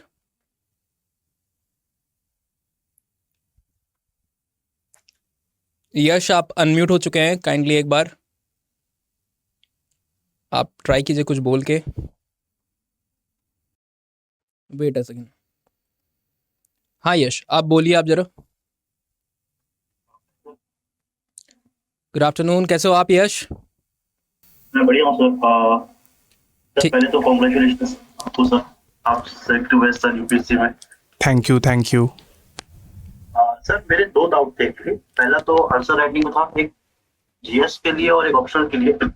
Sir अगर हम क्रिटिसिज्म वाले आंसर्स लिखते हैं या क्वेश्चन हमसे पूछता है, तो पहले तो एंथ्रोपोलॉजिकल एस्पेक्ट में कि अगर हम इस समय थ्योरीज पढ़ रहे हैं और फंक्शनलिज्म के क्रिटिसिज्म के बारे में अगर हम आंसर पूछा जा रहा है, तो सर हम इस पे पॉजिटिव एस्पेक्ट कहाँ पे हम अपना दिखाएंगे इस आंसर में, क्योंकि ओवरऑल क्वेश्चन की डिमांड होती जरूर है और आंसर चेक करने वाला जरूर हमसे पॉजिटिव अप्रोच की उम्मीद रखता है। तो हम ये पॉजिटिव उम्मीद अप्रोच को कैसे अपने आंसर्स पे रख सकते हैं, डेवलप कैसे कर सकते हैं कि मोस्ट ऑफ द आंसर्स में हम दिखा पाए अपने कि पॉजिटिव एक्सपेक्ट भी है हमारा क्रिटिसिज्म किया जाता है, इसको कैसे दिखाएंगे? तो यस और दोनों में। तो जो थ्योरी है, अगर आपने उसका क्रिटिसिज्म लिख दिया, मान लीजिए आपसे फंक्शनलिज्म का क्रिटिसिज्म पूछा हुआ है, तो उसके बाद आपको ये लिखना पड़ेगा कि despite these criticisms, this particular theory has played an important role in our anthropological understanding of culture, in our anthropological understanding of many societies. क्योंकि वो थ्योरी इंपॉर्टेंट है, तभी हम उसे पढ़ रहे हैं, तभी वो यूपीएससी के सिलेबस में है, तभी उसका एक मतलब एक इम्पॉर्टेंट लैंडमार्क है वो थ्योरी। तो जैसे फंक्शनलिज्म आपने पढ़ा, फंक्शनलिज्म का अगर क्वेश्चन में क्रिटिसिज्म पूछा है तो क्रिटिसिज्म लिख दिया। क्रिटिसिज्म के बाद आप एंड करेंगे कि this theory has definitely increased our understanding levels, मतलब has widened our horizons to understand something anthropologically. तो वो आप एज अ मतलब लिख सकते हैं उसमें। और फिर कि फंक्शनलिज्म के बाद ही और थ्योरीज़ को बेस मिला, जैसे स्ट्रक्चरल फंक्शनलिज्म, फिर उसके बाद स्ट्रक्चरलिज्म, काफ़ी थ्योरीज़ जो हैं किसी एक थ्योरी को बेस बनाकर उस पर नए आइडियाज़ देती हैं। तो उसका एक पॉजिटिव इम्पैक्ट भी रहता है theoretical development of the subject में। सिमिलरली आप जीएस में भी किसी भी चीज़ का एक टोटल नेगेटिव आस्पेक्ट नहीं होगा, कुछ कुछ चीज़ें हो सकती हैं जो टोटली नेगेटिव हैं। फॉर एग्जांपल कम्युनलिज्म है, कम्युनलिज्म का कुछ पॉजिटिव आस्पेक्ट तो नहीं है, कोई भी एक दो चीज़ें हो सकती हैं जो टोटली नेगेटिव हैं। बट हाँ, जनरली अगर आपसे एक पर्सपेक्टिव मांगा जाए तो बैलेंस्ड ही पर्सपेक्टिव देना होता है आपको आंसर्स में। तो सर ओके, तो दूसरा सर मेरा ये था कि कुछ लोगों ने हॉबीज के बारे में पूछा, तो मुझे भी क्यूरियोसिटी हुई पूछने के लिए। सर मेरी कई सारी हॉबीज है, मैं एक फोटोग्राफर हूँ, मैं एक पार्ट टाइम शेफ हूँ, मैं एक बिजनेसमैन भी हूँ और मैं एस्पिरेंट भी हूँ। तो क्या मैं इन चीजों को मेंशन करूंगा तो इसका कुछ नेगेटिव इम्पैक्ट होगा मेरे इंटरव्यू में, या फिर इसके लिए मुझे उसमें एज मिल सकता है कि यार मैं मल्टीटास्किंग हूँ, मैं कुछ कर रहा हूँ? तो उसके बारे में थोड़ा सा आप कुछ बता सकते हैं ब्रीफ में? तो हॉबीज़ का मैं इन जनरल ये कहूँ कि अभी से ना आपको ज़्यादा वरी करने की ज़रूरत नहीं है, क्योंकि जब आपके पास DAF 2 का फॉर्म आएगा, जब आप इंटरव्यू स्टेज पहुंचेंगे, तब उस पर एम्पल टाइम होता है। ये मेंस के बाद जब आपने मेंस लिख लिया होगा, तब आपके पास मेंस का रिजल्ट आने तक 2-3 महीने होते हैं। आप उस पर सोच सकते हैं कि DAF 2 आएगा तो मैं उसमें क्या क्या मेंशन करूँगा। तो आप अभी इन सब चीज़ों पे ज़्यादा थॉट अपना ना लगाएं। दूसरा, अगर आप जैसे कह रहे हैं कि मल्टीपल हॉबीज़ हैं आपकी, तो आप ज़रूर मेंशन कर सकते हैं, इसमें कुछ नहीं है। बट हाँ, फिर क्वेश्चंस भी वाइड रेंजिंग होंगे और मल्टीपल होंगे, तो अगर आप उनको जस्टिफाई कर पाएं उन क्वेश्चंस को, तो आप ज़रूर लिख सकते हैं। Okay sir, thank you so much. So I think Yash, आपका क्वेश्चन जो था वहाँ पे डाउट क्लियर हो गया होगा। जैसे कि यहाँ पे बताया हाँ सर। दिव्यांशु जी ने कि कोई भी चीज़ अगर आपसे पूछी जा रही है, क्रिटिसिज्म भी पूछा जा रहा है किसी थ्योरी का, तो उसमें कोई ना कोई अच्छी चीज़ होंगे जो पहले लोगों ने नहीं बताए, बाद में किसी थ्योरी ने बताया। फंक्शनलिज्म का for example I have told you कि वो बाकी सारे लोग बता रहे थे ओरिजिन कहाँ से हुआ, है ना, स्टेजेस को बता रहे थे, व्हाट को बता दिया था, वेयर को बता दिया था, पर कोई वाई की बात नहीं कर रहा था। ठीक है, साइंटिफिक अप्रोच के साथ चीज़ों को देखने की कोशिश नहीं कर रहा था। तो सबसे पहले आप सिग्निफिकेंस को बता दोगे जब आपने क्रिटिसिज्म को डील कर लिया हुआ है। सेकेंडली, कि आप जो आपने पूछा यहाँ पे दिव्यांशु जी से कि मल्टीपल हॉबीज़ हैं, तो हॉबीज़ में हमने कहा कि आपका उसके प्रति एक एकेडमिक ओरिएंटेशन होना चाहिए। आप अगर शेफ़ हो, खाना बनाना आपको अच्छा लगता है, तो आपसे पूछ सकता है मल्टीपल क्विजीन्स के बारे में, पाक शास्त्र से रिलेटेड कई सारे क्वेश्चन आ सकते हैं, मुगलई जायकों के बारे में पूछ सकता है, स्पाइसेस के ट्रेड रूट्स और एंशिएंट सी पोर्ट्स के थ्रू किस तरीके से सारा चैनलाइजेशन हो रहा था। तो किसी भी तरीके से वो पूछ सकते हैं। ज़रूरी नहीं है कि आपको चीज़ पता हो, पर एटलीस्ट आप कुछ क्वेश्चन तो वहाँ पे उनकी जो एक्सपेक्टेशन है उस पर आप खरे उतरो, तो वो चाहेंगे। सो इसीलिए आप बहुत ज़्यादा उनको एरिया मत दो, स्कोप मत दो जिसमें से वो आपको परेशान कर सकें। कंसाइज रखो, नैरो रखो, टू दी हार्ट आपके जो सबसे क्लोजेस्ट है उस चीज़ को आप वहाँ पे पूछने का ट्राई करो। So thank you Yash, thank you. And next who we do have for the question? I think Nishita का क्वेश्चन है नेक्स्ट, मुझे दिख रहा है। निशिता, आपको मैं अनम्यूट कर रहा हूं। हेलो निशिता। हेलो। हाँ निशिता, कैसे हैं आप? अच्छी हूँ, आप कैसे हो? बिल्कुल बढ़िया। And you can congratulate Divyanshu पहले, और उसके बाद आप अपना डाउट यहाँ पे पूछ सकते हो। First of all congratulation to you. Thank you, thanks. Actually ना मतलब मेरा क्वेश्चन ये है कि मतलब मुझे ना मेरे से टाइम टेबल ना फॉलो नहीं हो पा रहा है।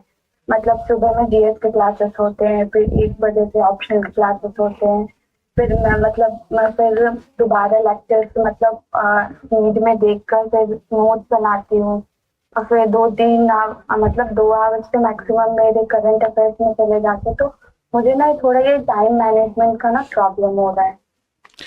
हाँ और ये एक्चुअली मतलब मैं बिगिनर हूँ, मतलब अभी मुझे 2-3 मंथ्स ही हुए हैं प्रिपरेशन करते हुए, तो इसलिए मैं आपसे पूछना चाह रही थी कि जब आपने अपना शुरुआत करा था तो फिर आपने कैसे वो मतलब करा था। हाँ, ये काफ़ी जेन्युइन डाउट है। टाइम मैनेजमेंट का तो इशू मुझे अभी भी आता है, 3 अटेम्प्ट्स के बाद भी काफ़ी इशू रहता है कि इतनी सारी चीज़ें होती हैं, डेली टारगेट्स नहीं मीट हो पाते ऑन एंड मतलब डेली बेसिस जो टारगेट सेट करता हूँ। तो इसमें आप अपना यही देखिए कि अगर आपने क्लासेस में एनरोल किया हुआ है कहीं, तो आप उन पे फोकस कीजिए, और जो आपका सेल्फ स्टडी वाला टाइम है आप उसको थोड़ा फोकस कीजिए। बाकी चीज़ों की जो डिस्ट्रैक्शंस हैं उसको आप थोड़ा कट डाउन कर सकते हैं।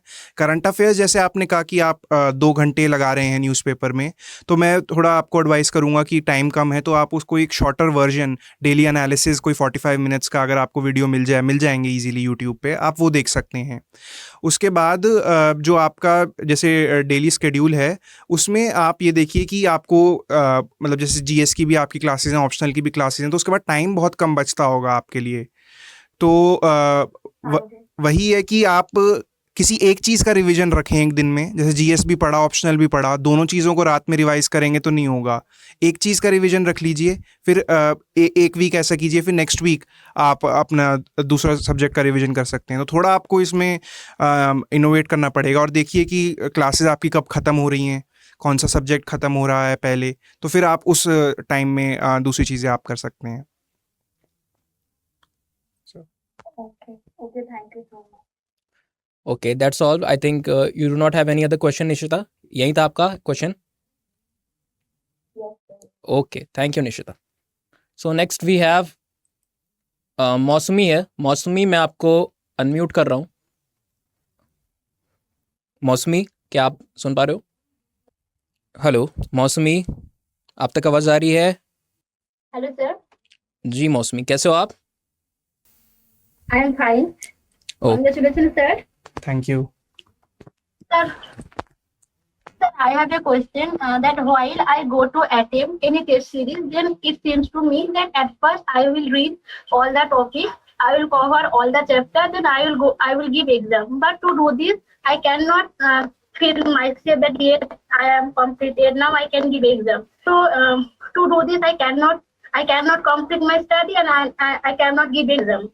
My sir, second question is that to me already there are presence of previous year test series. So is there any need so that I can, is there any need that I have to join any new test? Yes, तो आपके I think 2 questions हैं। Firstly is कि you never feel prepared enough to appear for an exam. वो तो होगा ही, और मतलब वो तो एंड तक जाते वक्त मेन से पहले भी लगता है कि 2 दिन और मिल जाते तो I would have prepared better, मेरे some parts are missing. That self doubt is constant and it keeps repeating itself. So I would advise you कि जस्ट फिक्स अ डेट कि I have to give my exam on this date, and whatever you have been able to cover till that date, just go ahead and give that exam. Do not postpone giving the exam in the test series, because if you do that you will not find time later on. जो आपके questions नहीं आ रहे हैं उनको आप थोड़ा जनरलिस्टिक वे में analyse करके आंसर लिखने की कोशिश कीजिए का, क्योंकि इनफ प्रिपरेशन तो बहुत मुश्किल है कि वो सेल्फ सेटिस्फैक्शन नहीं आ पाती है कि पूरा प्रिपेयर हो गया, अब मैं जाके एग्जाम दूंगा, फिर डिले होती जाती हैं चीज़ें, and then things pile up at the end. Second question आपका है कि if you already have an older test series, should you buy a new one? So I think the new test series will incorporate newer current affairs, and the questions will be much more broader. So if you can, you could try to, or otherwise I think the old test series answer writing ke liye to that will also suffice. But if you want, and like finances are not a constraint, and you want to go ahead and purchase it, you can. Like most institutes, if you have purchased an older one from someone and you want to convert it to a new one, they have schemes for that. They will try to push you in the newer batch, so that can be done, I think. So Mosmi, do you have any other question? So I think that was the sole question Mosmi had, and after that Nishita, I think आपका question हो चुका है। ठीक है, तो I do not find any other question यहाँ पे। आपके अगर कोई और भी क्वेश्चन होते हैं तो आप उसको वहाँ पे पूछ सकते हो हमसे, because we are going to shoot an interview with Divyanshu ji and आप मुझे टेलीग्राम पे, ऑफ कोर्स टेलीग्राम पे तो नहीं, आप इंस्टाग्राम पे क्वेश्चन को भेज सकते हो, मैं उनसे यहाँ पे पूछ लूँगा इंटरव्यू में। वैष्णवी का एक क्वेश्चन है, वैष्णवी का क्वेश्चन ले लेते हैं। आप लोग हैंड रेस पहले से किए रहो ताकि हमें आइडिया रहे कि किसका क्वेश्चन नेक्स्ट लेना है, ठीक है। वैष्णवी का हम ले रहे हैं, उसके बाद जिसको भी पूछना है आप वैष्णवी के बाद पूछ सकते हो, otherwise we can conclude up with this session और हम उसके बाद इंटरव्यू को स्टार्ट कर देंगे। ऑल राइट वैष्णवी, आपको हमने अनम्यूट कर दिया है, आवाज़ आ रही है आप तक? हेलो वैष्णवी, कैसे हैं आप? Sir, I'm fine. First of all, congratulations for the service, Divyanshu sir. Thank you, thank you. Sir, my question is that, like, I am in a phase where I am about to complete my GS preparations and some fewer topics of case studies of education society, and I have started anthropology optional classes. So my question is that I was thinking of starting answer writing practice on a daily basis. So should I how should I start it? Should I start it with the PYQs or should I start it with some random questions which I'll get from different websites or something like that? Or should I just go enroll in a test series so that the pattern is streamlined and all? So my answer would be do practice PYQs. PYQs for GS as well as for your optional. Do practice writing them. मेरी preparation में थोड़ा यही कमी रह गई कि I did not practice much of GS PYQs. तो general studies के PYQs, especially for ethics paper, most of the themes get repeated in GS1, GS2 also. So you should practice PYQs. Now how to proceed with answer writing? I would say कि daily answer writing या कुछ strategies होती हैं कि one answer a day or two answer a day. I am not particularly in favor of that because mostly in answer writing what is needed is you have to manage the time. In 7 to 8 minutes in 150 words you have to write a good answer. So whenever you sit for answer writing, write at a stretch for at least 1.5 hours. Pick if you are not giving a full length test, a 3-hour test of 20 questions for GS, then give a 1.5 hour test for 10 questions. That is, I think, the bare minimum you should do. Apart from that, as far as test series is concerned, test series, in my opinion, for optional subject that can be taken prior to the exam. कि जैसे मतलब आप if you are preparing for 2024, this can be a good time कि आप एक test series लगा लीजिए and the next test series you can avail just before the exam to get into the habit of sitting. Also, then it again depends upon the finances and everything that you would like to spend in your preparation. तो आप उस हिसाब से आप अपना test series का decision आप ले सकते हैं. And so there is another question, as we know that the complexity of questions for anthropology is rising year by year. So it's rising. So what should be our mindset for the exam? Because as we see for now, the pattern has been shifting just for 1 or 2 years only. So if we see the PYQs from 5 years, or something, then there is the mindset is not. I do not think at least the mindset would be in a very streamlined way or whatever is required from us. So what should be our mindset for solving PYQs and with the current pattern of anthropology? Yes, so in anthropology, if we look at the paper, if you look at 2022, there are many difficult questions as well. Social grouping of primates. There was one difficult question from archaeology as well. So you have to realize that in optional paper, we have a choice and choosing questions is a very important aspect. You should try and choose, even if there are some difficult questions, there will always be some questions which are related to basic concepts and which are directly from the syllabus. Then you should try to choose that. Or as far as compulsory questions are concerned, the first question from both the sections, that 10 marker you should be ready for something which is out of the box, that even it is very difficult to prepare predict what UPSC will come up with. So if you have your basics set, you can break down the questions into subparts and write something that will give you at least an average score, if not a very good score in that question, which will be equally difficult for all aspirants. So difficult questions questions अगर कोई आते हैं anthropology में तो वही उसकी strategy रहेगी कि बेसिक्स पे आप जितना आप फोकस कर सकें, जितना आपने पढ़ा है उसी में से कहीं से आप सिलेबस में से आंसर उसका ढूंढ के क्वेश्चन रखने की कोशिश कीजिए। और जो थोड़े एक जैसे आई थिंक एक अर्विंग गॉफमैन का सर क्वेश्चन आ गया था, सोशियोलॉजिस्ट हैं वो बेसिकली, तो अब उस क्वेश्चन में काफ़ी डिफिकल्ट हो जाता है आंसर करना अगर उस स्कॉलर का हमने नाम ही नहीं सुना। तो या तो उस केस में वो आप स्किप कर दीजिए, उसको चूज़ नहीं मत कीजिए। अगर कंपलसरी क्वेश्चन है तो जो भी आपको उससे रिलेटेड आसपास का बेस्ट पता है, आई थिंक वो लिखना बेहतर रहेगा। बाकी sir will guide you on how to tackle these questions. So I think Vaishnavi, आपका और भी कोई क्वेश्चन है या फिर यहीं थे? Sir, one more Sir, yes, sir, there is one about the ethics case study. Like, I have joined a class for GS competition, but I do not find myself in a place where I can answer case studies. So, I have tried it, but I am unable to do that. So, how should I start it from the very scratch? So for ethics case study, what you can do is see basically every case study is like an ethical dilemma. You are given 2 to 3 options, 2 to 3 choices in front of you as an administrator, and they are it is required that which path or which choice will you pick up. So you have to just read it and get मतलब एक basic उसका आपको concept idea लग जाए कि if I am in this situation as an administrator, what is the path that I will follow. The path should always be like ethical according to the constitution, according to laws. So if you look at that, practice some case studies, like you can look at the previous year questions and model answers. If you search it on the internet, you will find some good solved case studies.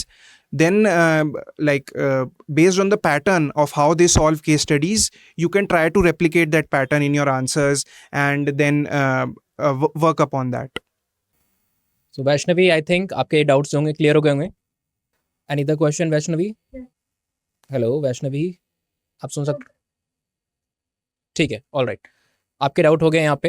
And बाकी आपके जो भी doubt होंगे, we are always there, है ना, class में आप। Okay okay, ठीक है वैष्णवी, तो क्लास में आप पूछ सकते हो, वो हम वहाँ पे एड्रेस कर लेंगे। ठीक है, next we have I think Aakash का क्वेश्चन है, तो यहाँ पे हम आकाश, हम आपको अनम्यूट कर रहे हैं, अब आप अपना क्वेश्चन पूछ सकते हो। हेलो आकाश, आकाश क्या आप हमें सुन? या बिल्कुल, कैसे हो आप? मैं ठीक हूँ सर, आप कैसे हैं? बिल्कुल ठीक हूँ। अब आप अपना क्वेश्चन दिव्यांशु जी से पूछ सकते हैं। Congratulations Divyanshu sir, first of all Thank you. UPSC Thank you. Sir. तो मेरा क्वेश्चन ये था कि जैसा कि मैंने काफी जगह सुना है कि योजनाएं कुरुक्षेत्र मैगजीन भी पढ़ना जरूरी है, खासकर कि एसेज के लिए, एंड वो दूसरा जीएस पेपर और इकोनॉमिक्स में भी काफी हेल्प करते हैं। तो सर मतलब उन्हें उनकी जगह हम मतलब कुछ और पढ़ के, न्यूज़पेपर पढ़ के या मंथली मैगजीन से हमारा कवर अप हो जाता है, या फिर वो कंपलसरी हमें पढ़ना ही पड़ेगा? या योजना और कुरुक्षेत्र मैंने तो नहीं पढ़ी थी। It is good to read, आप पढ़ सकते हो, बट मुझे लगता है इस एग्ज़ाम में मतलब ऐसा कोई कंपलसरी कोई चीज़ नहीं है। There are multiple sources, there are multiple pathways to crack this exam. तो अगर आपको वो नहीं पढ़ना, यू कैन स्किप इट। मैंने तो कभी नहीं पढ़ी, मतलब इंटरव्यू से पहले 1-2 योजना और कुरुक्षेत्र खरीदी थी to brush up on some topics. बाकी एस्से के लिए आप स्पेसिफिकली कह रहे हैं तो देर आर मल्टीपल मटीरियल्स, तो आप उनको देख सकते हैं। एंथ्रोपोलॉजी की बहुत हेल्प हो जाती है एस्से में। इस बार फॉरेस्ट पे एस्से आया था इकोनॉमिक, मैंने वही लिखा था, और एंथ्रोपोलॉजी का जो पूरा केस स्टडी है नियामगिरी की, वो मैंने डिस्क्राइब करी थी उसमें। तो ज़रूरी नहीं है कि आप पढ़ें, क्योंकि योजना और Kurukshetra I think rural development से डील करता है। उसमें आप पेपर 2 में ट्राइबल का जितना भी है, रूरल डेवलपमेंट भी आई थिंक एक टॉपिक है ही पेपर 2 में, तो वहाँ से कवर हो जाता है। तो कंपलसरी तो मैं नहीं कहूँगा, बट हाँ, लाइट रीडिंग के लिए अगर आपको एक ऑल्टरनेट पर्सपेक्टिव चाहिए थोड़ी बहुत चीज़ों का, तो आप देख सकते हैं। सर वन मोर डाउट है कि जो आंसर राइटिंग का सर जैसे आपने बताया, तो सर आंसर राइटिंग की प्रैक्टिस हमें डेली करनी है, टाइम टेबल के अंदर उसको भी फिक्स करना है, या फिर सर वो वीकेंड पे या मतलब हम जब टाइम ज्यादा हो तब कर सकते हैं? डेली आंसर राइटिंग आप मत कीजिए, आप पहले एक बार सिलेबस अपना, मतलब जैसे सोशो, फॉर एग्जांपल मैं अगर एंथ्रो की बात करूं, सोशो कल्चरल एंथ्रोपोलॉजी अगर आपका पूरा हो गया तो आप उसका फिर एक टेस्ट दे सकते हैं कि ये चीज़ें हैं, उसमें आप पर डेली इन द सेंस कि एक टॉपिक पढ़ा फिर उसका आंसर लिख दिया, वो काफ़ी लेंदी हो जाएगा और डिफ़िकल्ट होगा मेंटेन करना। ब्लॉक वाइज जैसे आपने पेपर 1 का फर्स्ट हाफ ख़त्म कर लिया है तो आप उसका एक टेस्ट दे सकते हैं, उसमें आप देख सकते हैं कि क्या क्या गलतियां हो रही हैं टेस्ट में या क्या क्या आप चीज़ें नहीं रिकॉल कर पा रहे हैं। तो इस तरह से आप प्रोसीड कर सकते हो। जैसे फिर एग्ज़ाम पास आए फिर आप फुल लेंथ टेस्ट पे स्विच करके उसको एनालाइज कर सकते हैं।